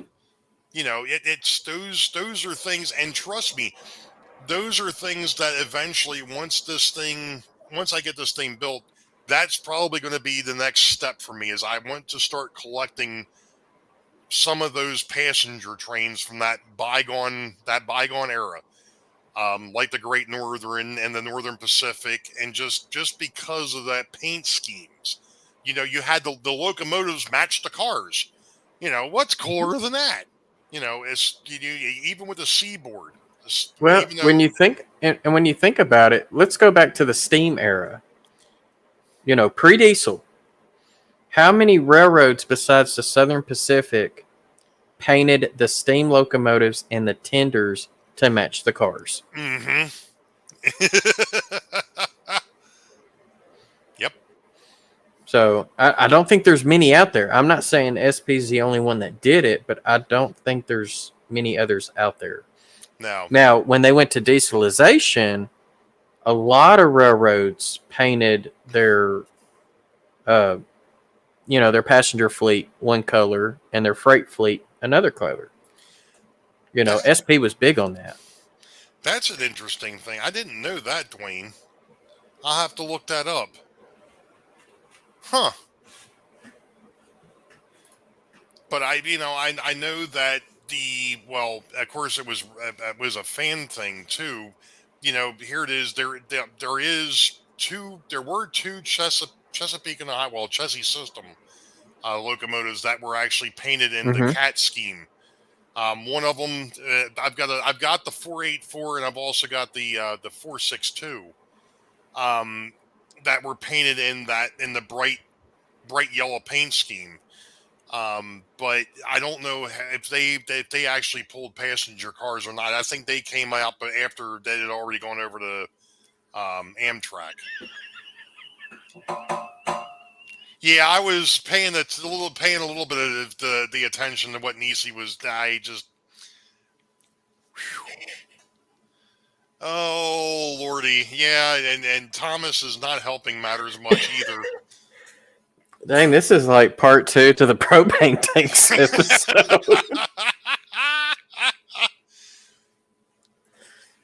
Wow. Okay. Oh. Sure, Nisi, sure. There was I honestly think you would end up spending more money in batteries than electricity. There was a Santa Fe that painted one steamer in Robin's Eye blue. No cars painted to match, though. All right. Another one. Speaking of blue, you got the Blue Comet. Yes. There's another railroad, the Rock Island, with the Rock Island Rocket, which I'm sure you're somewhat familiar with. Yeah. I don't think that one came through Arkansas though. We had some passenger lines called the Rockets, but I don't think that one came through Arkansas. Right. Yeah, the Rock Island was another one that had some fairly unique paint schemes at one point. So, like, Arkansas's biggest railroad was probably the Mopac. And then second biggest was the Cotton Belt, which is the one that I had family members work for, and that's where I grew up. Oh, Lord.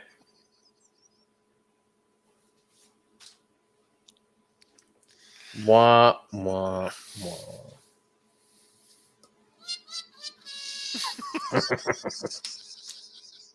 Wait. Dude, that's better. That one's better. For this talk especially. Really? Oh, man. Here's a question. Because I know somebody was oh brother, now Z's starting with it too. The passenger cars. You know, you've got the all dome, you've got the Vista domes, you've got the observations. You know, I don't know how many of those cars actually,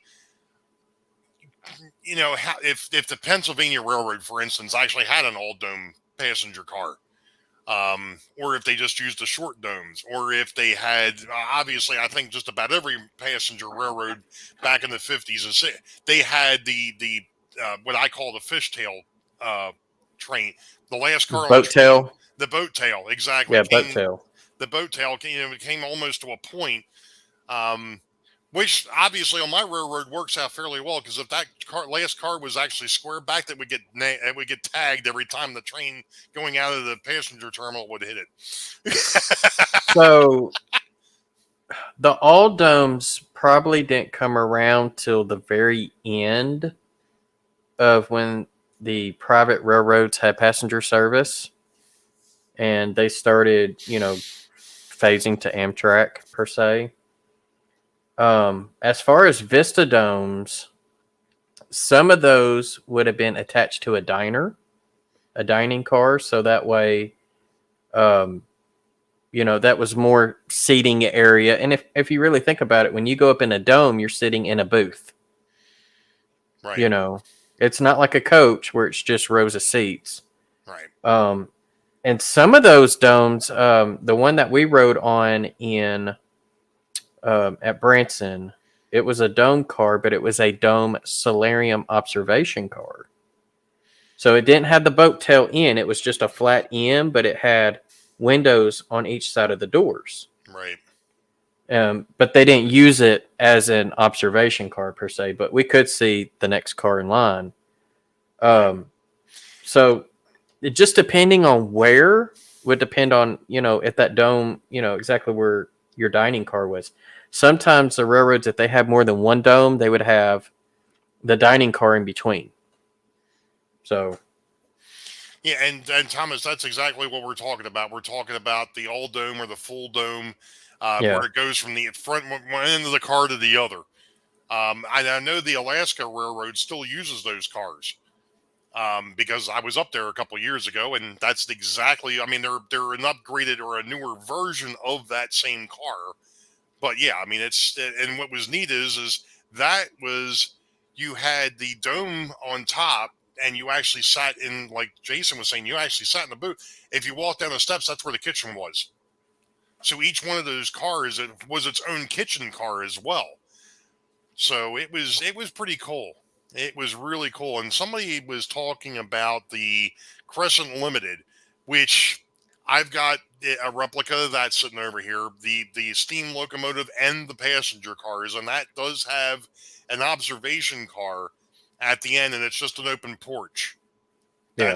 That was their observation, was that back of that car is just an open porch with a rail. It's a railing goes around it, Mm-hmm. but it was, that one there was a neat set, or a neat train too. Well, a lot of your heavyweight passenger trains, that's the type of observation cars they had. Right. They either had the open deck observation or they had the solarium. Right. Once it went to more like the streamliners, that's when you started seeing the domes come in play. But not every railroad had a dome on the observation. And then the observation car, you had either solarium, you had what I call the boat tail. I don't know if that's really the technical term, but that's what it looks like. Yep. And then, of course, the Hiawatha's observation car. That was a wild looking car. Yeah. Superdomes were originally owned by the Great Northern. Milwaukee, Santa Fe, and SP had 3/4 dome. Yes. That's interesting. I didn't realize that they had a 3/4, because I've always seen the really short dome cars. Well, it's a long car, but a very short dome. Or the full dome, which went from one end of the car to the other. But that's interesting. That's interesting. And I know that the Midwest, they would have definitely used a lot more of the dome cars, because there's a heck of a lot more to see out there in the Right. Midwest out to the west. I mean, you're talking, going through the Grand Canyon and all that the mountains and everything else. Yeah. I don't want to sit in a car if it doesn't have freaking windows. I want to see what the heck's going on. So the dome car that I got to ride in on at the Branson Scenic Railway, under the dome, if you were going from like one end of the car to the other end, you actually had to step down and then step back up on the other side. Mm-hmm. They actually had the bathrooms under the dome. Mm-hmm. And then they had what they call the porters quarters. They had like a little private room just for the porters that were servicing that car. So the dining car was attached to it, and they would attach that on the side that had the stairwell facing towards the dining car. And then on the other end of the car, it only had like three or four tables. And I think that they would have used that as like a private group car or something. I don't know exactly, but it was real interesting how there was only like 3 or 4 tables on one side of the car. You go down where the bathrooms is, the porter's quarters, and then get up on the other side, and there's like 20 tables, 10 on each side. And then, of course, the next car was the dining car. I could see where that would be a problem especially with an all dome passenger car. Yeah. on the West Coast, yeah. It's gonna get a little warm. But yeah, I mean, Nisi, I know you were talking about the Alaska. I did take a bunch of pictures, and there is, if you go back into 2019. There was one, I forgot it was probably July. I believe it was that vlog was marked as being a part of the Alaska. Actually, it was the Alaska trip that I took, and there was some really cool scenery from those cars. I mean, it was incredible up there. You talk about America's last frontier. That was freaking awesome up there. Okay, so I just saw Rodney's comment. Cotton Belt, which is the railroad that I model, they actually had several combination coach cabooses. Let's see if I can pull this up and show you what it would look like. Split rock boat tail round end observation cars were the first to be removed because of lack of flexibility in train placement. Yeah, that's yeah. You can't exactly put anything behind it. Yeah. It's like a caboose with no coupler on the back end of it. You can't put it anyplace else. Let's see, where was the image of that? Because they just renovated it. Okay, Yeah, well, John, I found out. I was glad I was able to take that trip before things fall apart. Yeah, it was. There's no question, Dwayne. It was beautiful up there. Hey, Ray, I'm going to do a screen share because I want to show this caboose. Because Rodney is saying observation car was like a caboose. Yep. Hey, Wicked Insanity's on board. Hey, what's up? All right.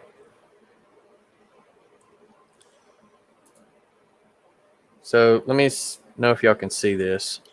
Wow. That's a combination car. Yeah. So this was the coach. This was a coach. And then, of course, this back in here was just the caboose side. So from the sliding door back this way was where the conductor and rear brakeman, and you might have had a train man back there, but all of this up here was coach. And Cotton Belt had several of these.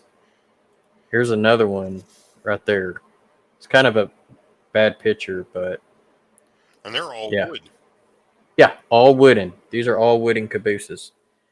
Before they went to the steel cabooses, which they call them extended visions. Right. Which are these. Yeah, but that's what on my railroad I call a WV, a wide vision. Yeah. Yeah, same thing. It's basically where your cupola is in the center, but it sticks out. Yep.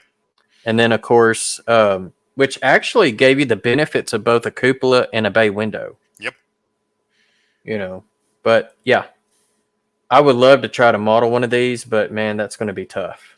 That's a heck of a kit bash there. Yeah. Absolutely.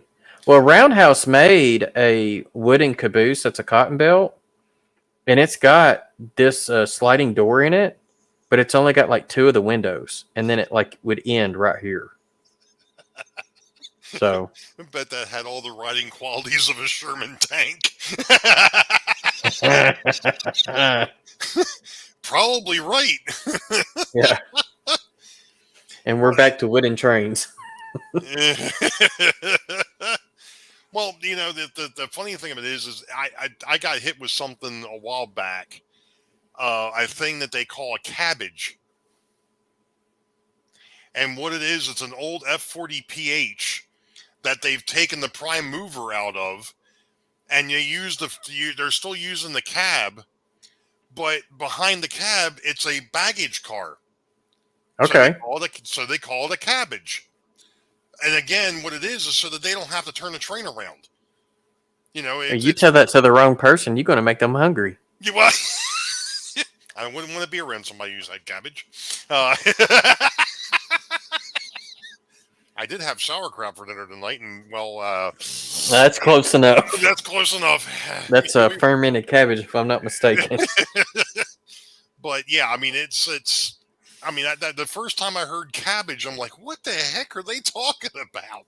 And literally, like I said, they took an old F40PH and took the prime mover out, left the cab controls. So what happens is when they get to one town and they need to go back, the engineer hops out of the actual one that's got the power, goes down to the other end and hops up into that cab and takes off. It was that one there really got me. But I know, we talk about the older, and obviously the cotton belt, that's unique. Mm-hmm. But I know that the old railroads, we're talking in the 1800s, they had combination what they would call combines. And what it was a coach and a baggage car. So the part of the car was a baggage car, the other part of it was a coach. Mm-hmm. Cotton Belt had them too. Yeah. Even the motor cars, the doodle bugs. It was it was in the locomotive, the baggage, and a coach.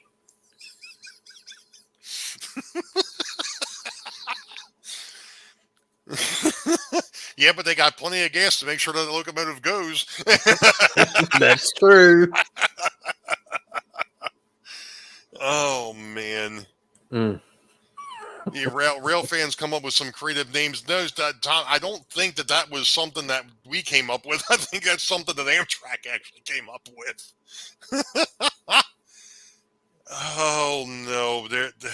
They're Hardy and Nisi are going back and forth now. Okay. Anyway. Mm.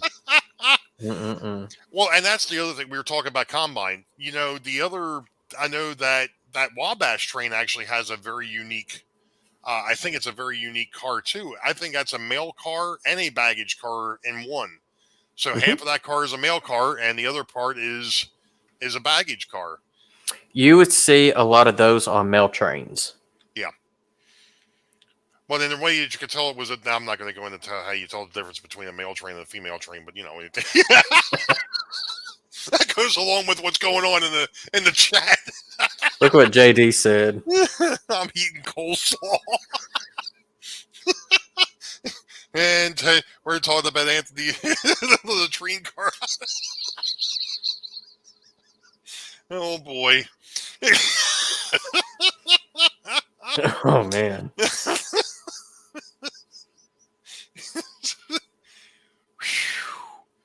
Okay, what's the... Oh, no, not that one. Jeez. You can run a one-passenger train with the correct combine mail baggage coach. Yeah, Doodlebug. Yeah. Multi-purpose. Yep.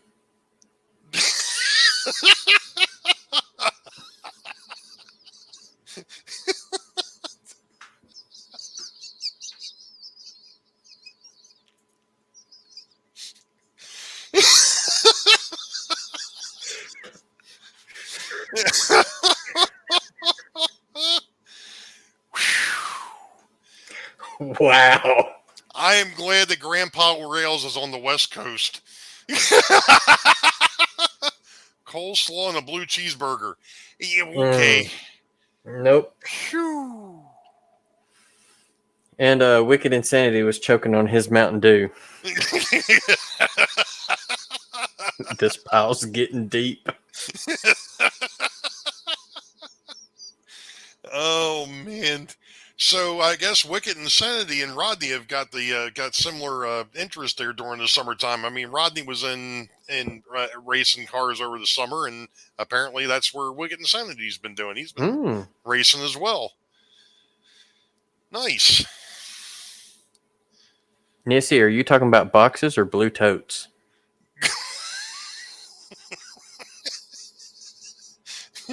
James, where are we going? If you ain't figured it out by now, James, we've been off the rails for a long time. Oh, my. Hey, Can I look up the Drover Caboose? Drover Caboose. There's somebody new that I haven't seen in here before. We've got Weldon. Welcome aboard.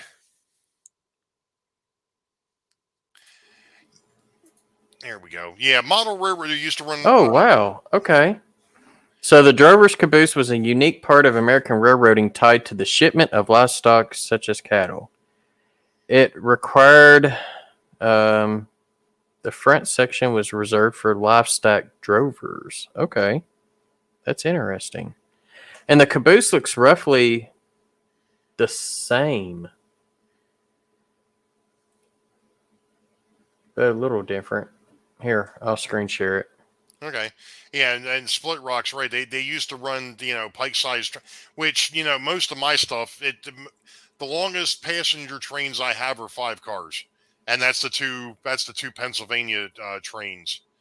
The ones that are pulled behind the GG1s. So I'm wondering if this Cotton Belt one is maybe a Drover Caboose.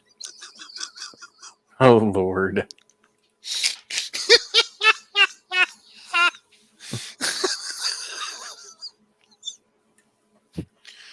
Jason, don't ask. Yeah, no, it's down from that one. Hot box detectors.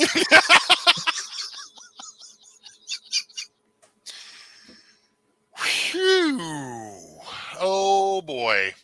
Hey, David Atkins is in the house. Oh my goodness. Ugh. So when I looked this up, look at the next image. It was that caboose I was just showing y'all. Right. So maybe that was a drover caboose. That's Don't know. interesting. But see, I didn't think the cotton belt did much with livestock. I could be wrong.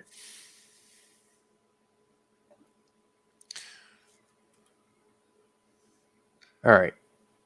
Yeah, that's interesting. I mean, it's we had prison cars and all. But it brings up something that railroads. I'm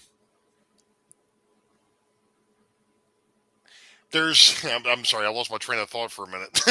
Oh no, we've been derailed a long time ago. So no, what I was getting ready to say. if your thought has a train, then we're all screwed. Well, railroads have always done very unique things with decommissioned rolling stock or with wrecked rolling stock. They'll repurpose it, kind of like I was talking about the Amtrak with the F40PHs, which, they were end of life a while back. But instead of getting rid of the whole thing, it was just the motor, the prime mover that was no more good. Take the prime mover out, turn it into a baggage car. With a control, but so you can run it. You don't in a place where you can't turn a train around. You just have the engineer walk from one end of the train to the other, and he just goes in the opposite direction. But one of the things I remember seeing, and I've seen it on model railroads, I've seen it actually in person where railroads took old cabooses or old boxcars and turned them into tool sheds or offices or things of that nature. Or in the case of, the Rio Grande, they took some of their old stuff and turned it in and put a Model T Ford on the front of it. And, they did something completely different with it. So, We're down here, once they decommission the cabooses, they take them and use them for deer camps. Right. Well, that's kind of what they did up in Alaska, or actually not on the Alaska Railroad, but on the White Pass in Yukon. They actually took some of their old cabooses and actually set them off to the side. You can actually camp in them overnight. They'll actually drop you off on one of the trains, and you can stay there overnight with all the bears. And then they'll come back the next day and pick you back up. And I'm like, yeah, that's okay. Nope. Nope. Nope. Nope. Nope. Nope. Nope. Nope. No. Let's see something. Yeah, Split Rock says something about the Hutchinson caboose. That thing is different looking. John Pod. There actually is. The Japanese have actually made. I think it's in Z scale, and it may even be an N scale. The bullet train overseas. And that is it. But it ain't cheap. I think Anthony Dodge just kind of answered that question. No. There we go. Yeah, exactly. Opa Dodge, you're right. They do have it in N. I believe they've also got it in. I know they have it in Z because I've actually seen that. When I go to the train show next weekend, I'll actually see if I can snap some pictures of it. But when you get into the bigger scales, no, they don't produce it in HO or above, not yet, that I know of. Yeah, bears and mice, wicked insanity, absolutely true. The bears, the mice, the reindeer, So I've got a screen share up of that Hutch caboose. What in the?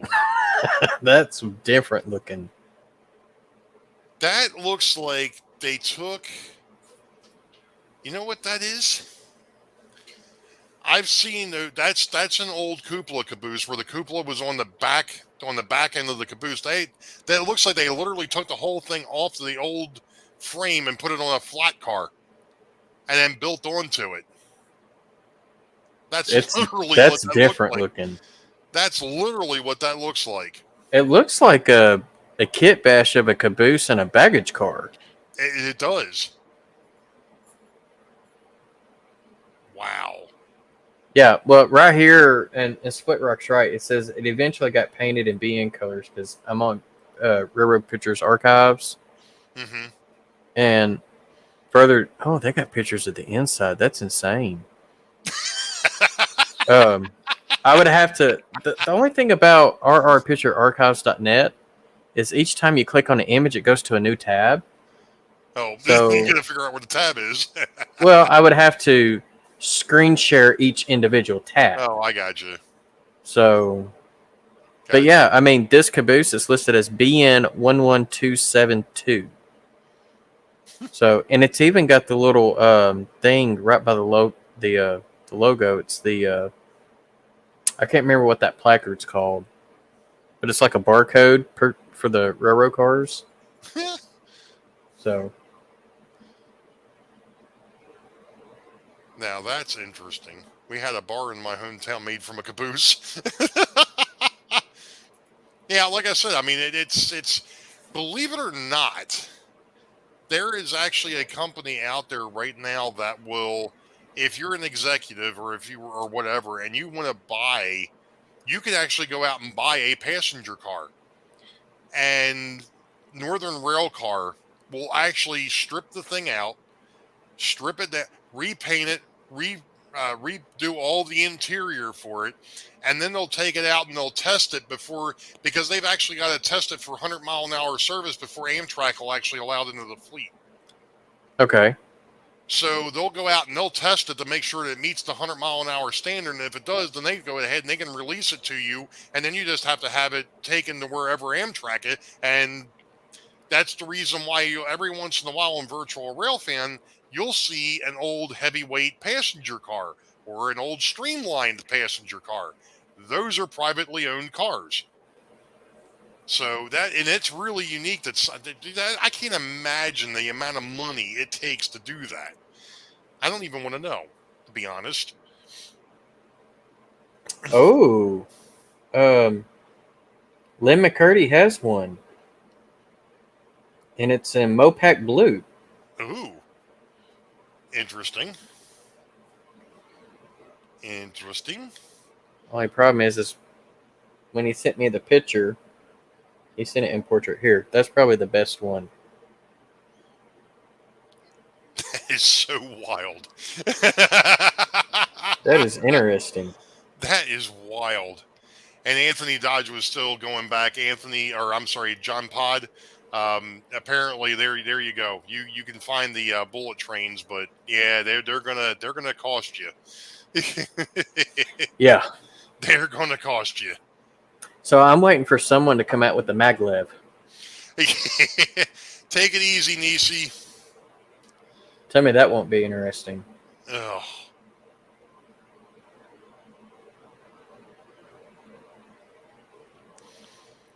Oh man. Well, as far as like the cotton belt wooden caboose that I was mentioned about, I have seen it circulate on eBay, but it's in brass. And brass is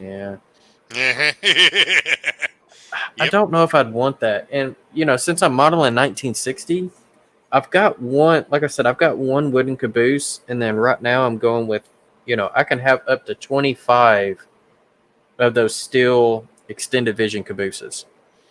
So I don't really think I'm going to benefit from it.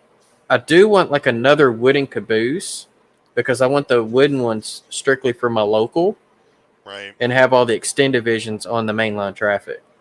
Well, one of the things that I want to get to once I get some of the scenery taken care of, and the fact that especially now 4014 being out there running around, and some of the other things that you see. I mean, Strasburg had 611 up there for a little bit from the Norfolk and Western. I know that the Tennessee Valley Historical Society, they've got some old steamers as well. But what I was getting at is I'd love to get to a point to be able to run what I call white flag extras. And that was one of the reasons why I wanted to get that gem brass locomotive that I picked up. I want to get that redone. I actually do want to run it. Very little, but I would like to run that. Yeah. Just as, like I said, just as a white flag extra. The old steamers that I've got, that would be what they would be. And, seeing these pictures of these conglomerations, of these monstrosities that the railroad came up with, like that last one, where it's a caboose and baggage car, or, the other ones, having these kit bashed pieces, kind of like that BL2 GP9 that I was working on, that I know Sparky was like, Good night, Nissy. Why? Why would you want to do that? And it's because I can. Yeah, why not? It's something different. It's my railroad. It's going to get painted up in the home road scheme. But the locomotive that I'm talking about, Thomas, it's a old Camelback 040. And it's in need of a little bit of help. It runs, but I've got to redo the wiring on it, and I just haven't. I've had my mind elsewhere, and just not ready to mess with that thing yet. It's kind of like that GP9 BL2 mashup that I was talking about. That one there I got started on, and then kind of dropped it because we moved, and then rebuilding the layout became priority, because obviously without rebuilding the railroad, there was really no point in having a BL2 GP9. Tom says, Nissy's gone. Now we have to talk about trains. Better trains than toilets. Or we could, I was going to say, or we could talk about toilets, but PRR came up with some stupid stuff. Well, Dwayne, that's exactly what I'm talking about. I mean, there is so many, seeing the pictures that Jason's tossed in there tonight, there are so many different things that we can do with our rolling stock to come up with something that just, it's like, what the heck is that? Where did that come from? So, yeah, well, Rodney, yeah, I've needed help for a long time. There's no help for you. No, there ain't. Heritage unit. Yeah, there you go. There's another thing. Absolutely right. Well, okay, here's a good one, for example. Robert, Flying Crow.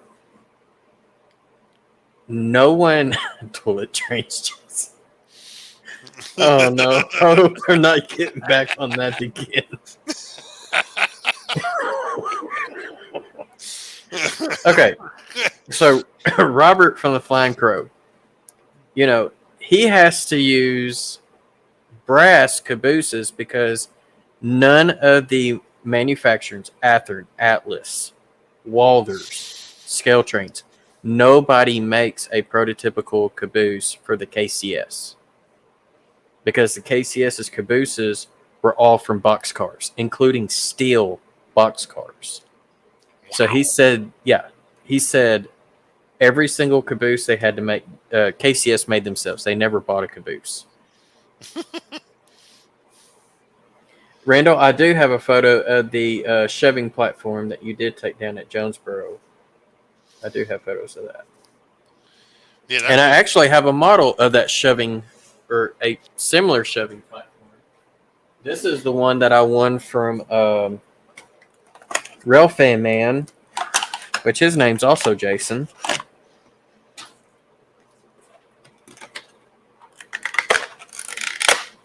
And it's pretty cool how Atlas did this one. Oh, like they boarded up all the windows. Yeah. You can't really see it. Let me turn my light off. But they even boarded up the door. So. And that's true, Artie. There are. I mean, the passenger cars and cabooses, definitely. You could do so much different. There's so many different things with that. Oh, no.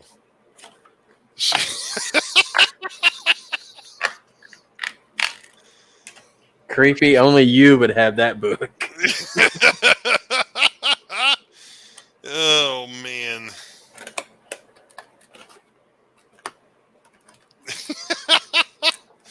We already knew that, Artie. We didn't need to see your certificate to know that. I mean, anybody who watches STS, I mean, we're the ones that are issuing out the certificates. Oh, man. Anyway. But I mean that's like I said, it just opens up so many different doors with these oddball things. And like I said, I mean it was one of those things. The whole premise behind that BL2 GP9 mashup was the fact that the GP9 was in a wreck, and it took out the cab. So what they did is they had a cab floating around from an old BL2, and they just tossed it on the front of the thing. Oh, Tim, I'm sorry, man. I guess the chat moved up when I was reading it. And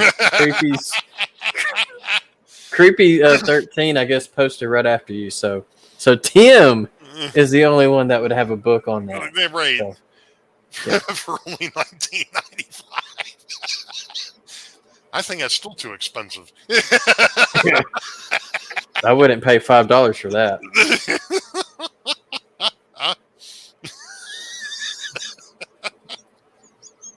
Randall.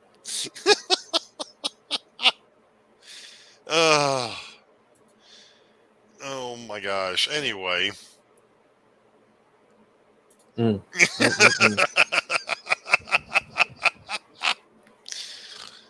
I was beyond help long before STS. So, Artie, I take it that you talked to Ray on Friday? Thanks, Jason. Amanda, come get your husband. I don't even think she's in here. Yeah, she was for a while. She probably left. She probably did. She's like, all right, I've had enough. Oh, man. So, well, I've been at this for 2 hours. Hey, you're only halfway to Sparky. No. I've got a meeting with the boss in the morning. Ooh. Yeah. Yeah. Yeah, it's the typical every 2-week meeting. But, hold on a minute. Hey. So...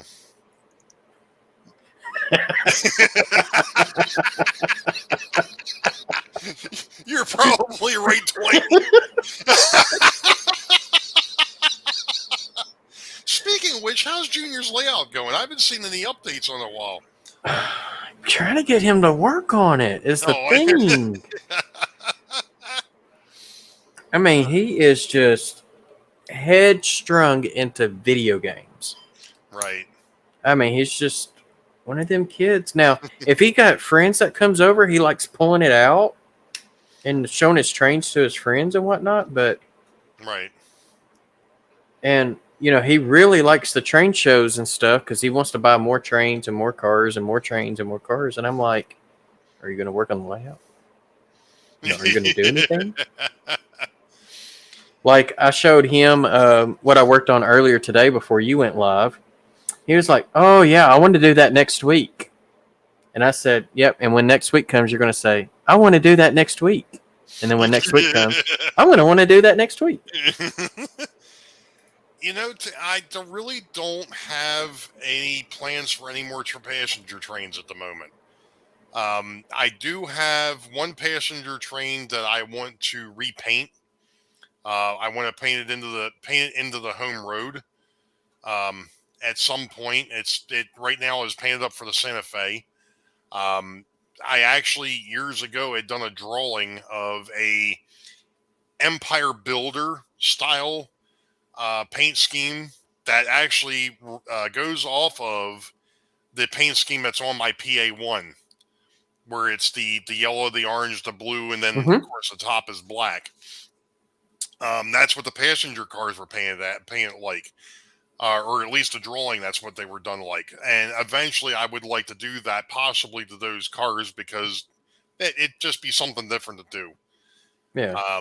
But that's probably, along with getting some of the other things, that gem brass locomotive at some point, getting that straight, and getting that BL2 GP9, running. Well, it runs, but actually completing it, getting it to a point where I can paint it, would be nice. But that stuff's down the road. It's like I said, right now operating this thing. I'm having a ball with that, and I just want to start working on some of the scenery, and get rid of the snow that's on the layout as it sits. So I've got two passenger cars that I plan on working on, and I'm turning them from passenger cars to crew cars for my maintenance away train. And so what I plan on doing on that is boarding up quite a few of the windows, and then just painting a maintenance away gray. So, but as far as like the video games, like Train Fan 120 says that he does video games, but he models too. There's nothing wrong with the video games. I do video games from time to time. I mean, I've got not Train Simulator, but the Train Sim World 2. I play that from time to time, but I've also played other games that are not even train related. And it's okay, if you need to escape, from what you're doing, and think of it as an extra hobby. But I mean, this is all he does. He plays video games, like the free cheapy ones, like Friday Night Funkin', and I don't know what this new one is that he started playing. But basically, it's all you're doing is pressing the arrow keys. That's it. It's kind of like Guitar Hero, but for the keyboard. I mean, it's just weird. And when he's not playing, he's watching YouTube of other people playing video games. This here happens to be the bane of my existence right now. That is Star Trek Fleet Command. Okay, so I'm showing my inner nerd. Mine would be let's see here. What is it called again? I think it's Forge of Empires, FOE. Oh man. See, I used to play Age of Empires. Same here. Yeah, I used to play the one computer that's down here, which is my old gaming machine. It's the old XPS 720. I used to play Deadliest Catch, Alaska Storm. I've got that. I used to play NASCAR 2003. I got that. I used to play Age of Empires 1, 2, and 3. Used to mess around with Roller Coaster Tycoon 1, 2, and 3. Mm-hmm. Used to play around with Railroad Tycoon. Also messed with... Did you ever play Sid Meier's Railroads? No. I never messed with that one. It was pretty fun. It wasn't... it was easy to beat. So... I play a game called Lawnmower and Leaf Blower.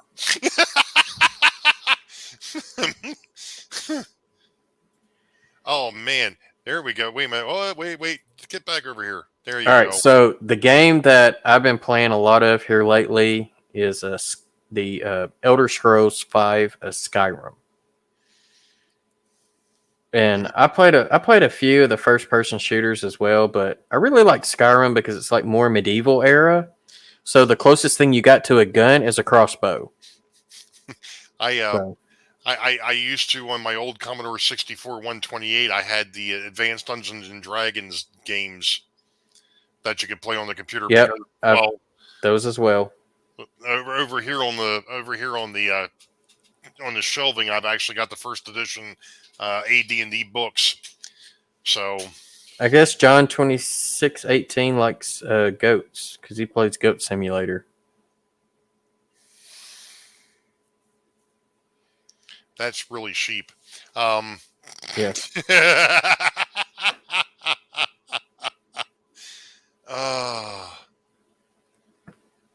Yeah, I like I said, that last one I messed with was NASCAR 2003, and really I didn't do it for the racing. I used to love messing with the paint schemes.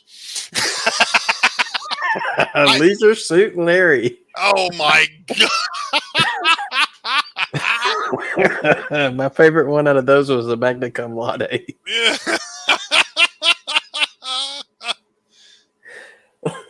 Railroad Tycoon 2 and Age of Empires 2. There you go. Yep. Age of Empires 3 was really, really unique. That one there actually brought you into the American Revolution and all. That was really unique. And then, of course, took you into the Western Expanse and so on and so forth. That was really, really neat. I actually had the old Stealth Fighter game for the Commodore 64 128.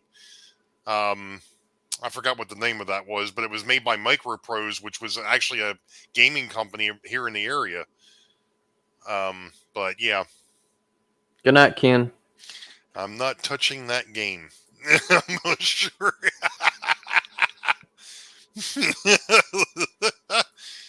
Yeah, now, I've got a console as well, and most of the games that I played on the console were like sports games, like Madden, NCAA football, Wii bowling. Yeah. Wii bowling. I played The Sims 1, Sims 2, Sims 3, and I think I had The Sims 4. Are they at 4 yet? I have no idea. I think they're at 4. I don't know, but that's just bad. Yeah. Oh, geez. What's going on, Michael?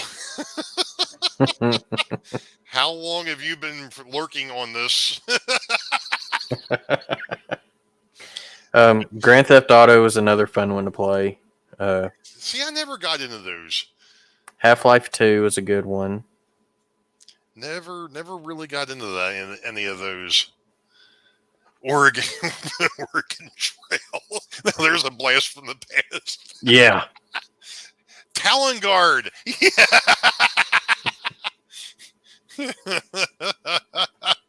I'm doing good, Michael. Hey, I'll tell you, like Oregon Trail 2, that one was a whole lot tougher than Oregon Trail. Especially if you took the southern route and tried to go through Salt Lake City. That was tough. Night, Dwayne. Thanks for popping in, bud. Yep, see, John knows what I'm talking about. GTA. And then, of course, Gran Turismo was a good one, too. Yeah, Split Rock Pong was fun. Yeah, well, I used to have a tank combat simulator that was put out by Coleco. Yeah. And literally what it was a console, and on either side you had two joysticks, and that's how you worked your tanks. So you had one player on one side and you had the other player on the other side. It tied to the TV. It was a mess. I don't know whatever happened to that. But anywho, yeah, that we just yeah. So they're talking about GTA. So the original GTA and GTA London 1969 and GTA 2 was like an aerial view. It was like 2D. But GTA 3, that's where it really started getting really good. And that was it was in 3D. And the fun thing was to do is if you had like the right car, you could go pick up a hooker and take it off and just somewhere where there's no one's at, like in a park or something. And eventually you'll start seeing the car bounce and your health goes up. Grandpa rails in the IHRA drag racing. I had NHRA drag racing. I had 2 versions of that. But anywho. All right, Jason. Well, I'm going to go ahead and call tonight. This was a blast as usual. Thank you for jumping in on the stream, my friend. Oh, no problem. That was we actually did talk a lot about trains tonight for a change. Trains, Hooters, Wiener. Well, we didn't really get into the toilet talk too much. So I guess we kind of put, I guess we didn't meet Tom's expectations. No, I think Tom disappeared on us too. So yeah. Oh man, I had Red Baron for the PC at one point, but I think that was an old Windows 95 game. Hey, I still got DOSBox for Doom. So, anywho, All right, folks. Like I said, I'm going to go ahead and call it a night. I appreciate everybody jumping in here tonight and making the, of course, like we've always said, the chat over there. That's what makes these streams so much fun. And yes, thank you, Bob. I appreciate that. Hoping we get to go ahead and do this yet another year. Jason, speaking of which, have we ever decided what kind of a car we're going to do this year? I put my vote in there. I put my nomination and my vote in there. It's just, I don't think there has been a full consensus. Okay. Because since we got Rick, I wanted to do something wood related. So I was thinking the wood chip hopper. Right. Because we cut Rick up. So I was thinking that as a momentum to him, but he wants to do a tanker because we're all full of,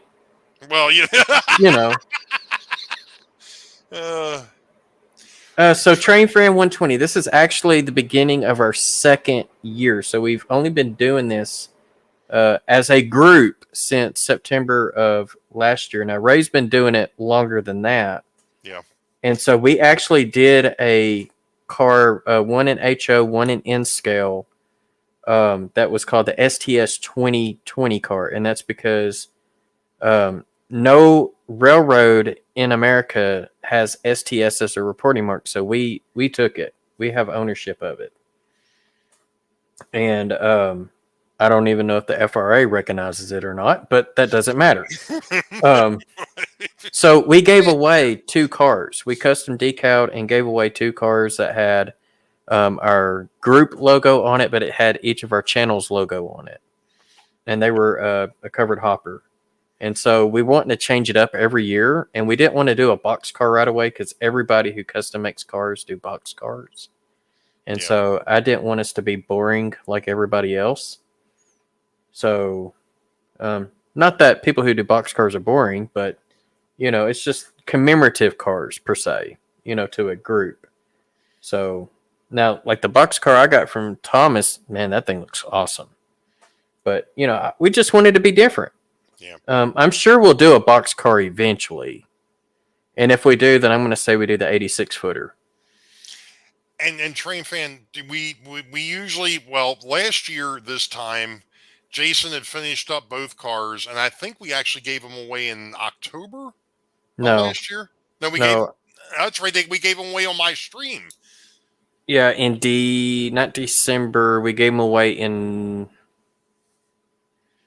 It might have been October because I think I started working on them in October. Right.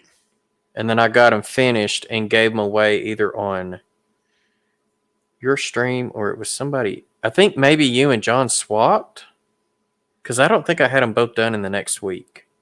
Yeah, I don't remember how we did it, but we definitely did. But we are going to do another car for this year. Obviously, it'll be number 2021. Right. And we'll do one in N, one in HO. Yep. They will be the only 2 that are like it. Now, if Rick wants his own car, then his will be, I guess, the date of his first live stream as an official member. Right. Kind of like how we did, I haven't even done mine yet, to be honest. I've got the car, I just ain't done it yet. But I did one for Ray, I did one for Heath, and I did one for John. But they are all numbered individually, so they are a one of a kind. Yeah, those were all 6-digit numbers. The ones that we did for the giveaway were only 4-digit number. Right. If I'm not mistaken. Yeah. That is correct. Yeah. Because ours was our date of our live stream. I think they were all 5-digit numbers because they all started with 9. Okay. I wasn't sure if we did. That's right. We did it that way. It was 0. It wasn't 09. It was just 9, whatever the day was, and then 20. Yeah.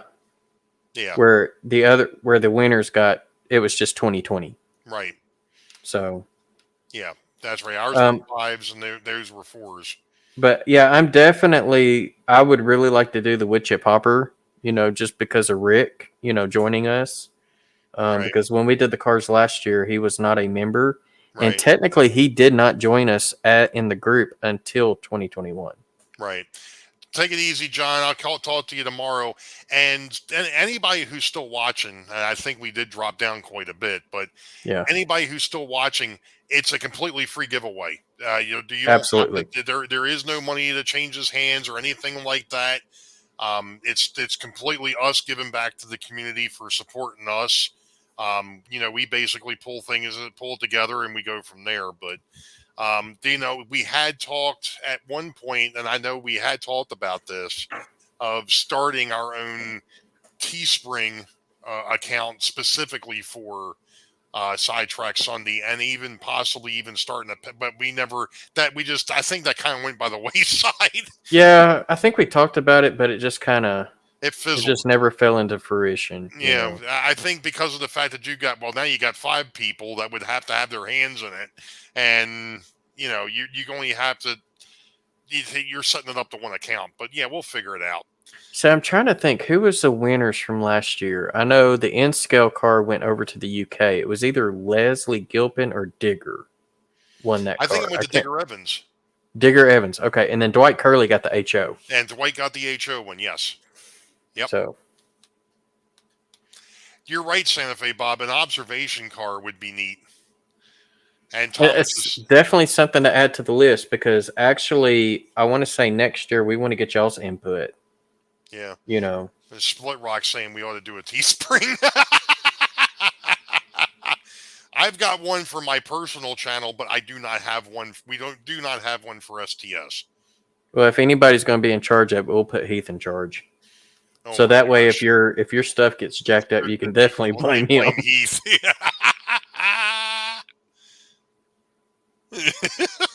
Towards post bolts and nuts, etc.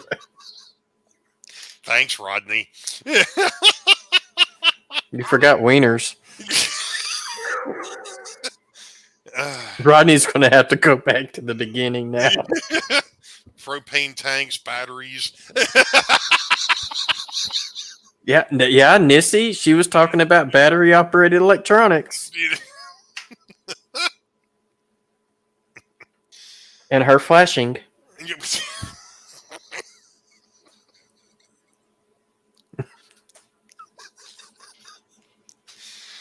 Oh, brother. Anyway, yeah, and Hooters. Big peckers. If you make a special STS box car for sale, I would buy one. Like I said, Santa Fe Bob, we were trying to, I think when we started this last year, we had talked about keeping it to where it's going to be specific. Like Jason said, Jason eventually will have one. It'll have his own number on it. Yeah, I've got the decals. I've got one, John's got one, and Heath's got one, but those were all specially numbered for our shows when we went on the air. And then the 2 that we gave away were just 2020. And to keep, I guess to a point, to keep the rarity of them, we would just keep doing it the way we're doing it. It's always a mystery where the chat will go on STS. Absolutely, John. Yep. Absolutely. There is no doubt. You never know what you're going to get when you get into this stream. Look what Artie said about Nissy. She's the number 1 flyer. Yeah, I know. Absolutely. I swear this group ain't right. Whole new meaning to flashing ditch locks.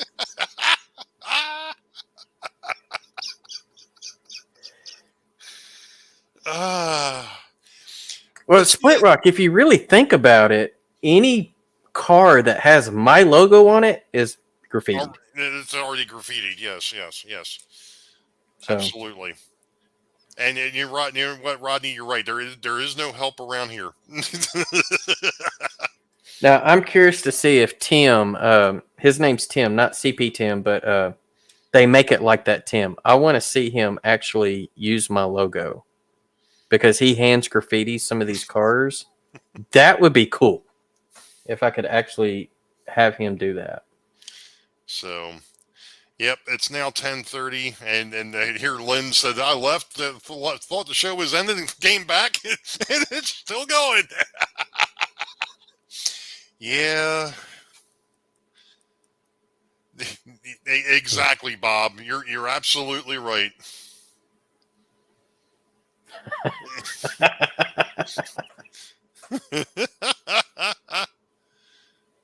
I don't know how that is, Randall. So, Jason, again, thank you, my friend. I appreciate you being coming up on panel. Yeah, no problem. Always a lot of fun. So, oh my gosh, now they're going to start talking about flashing ditch lights. You know what?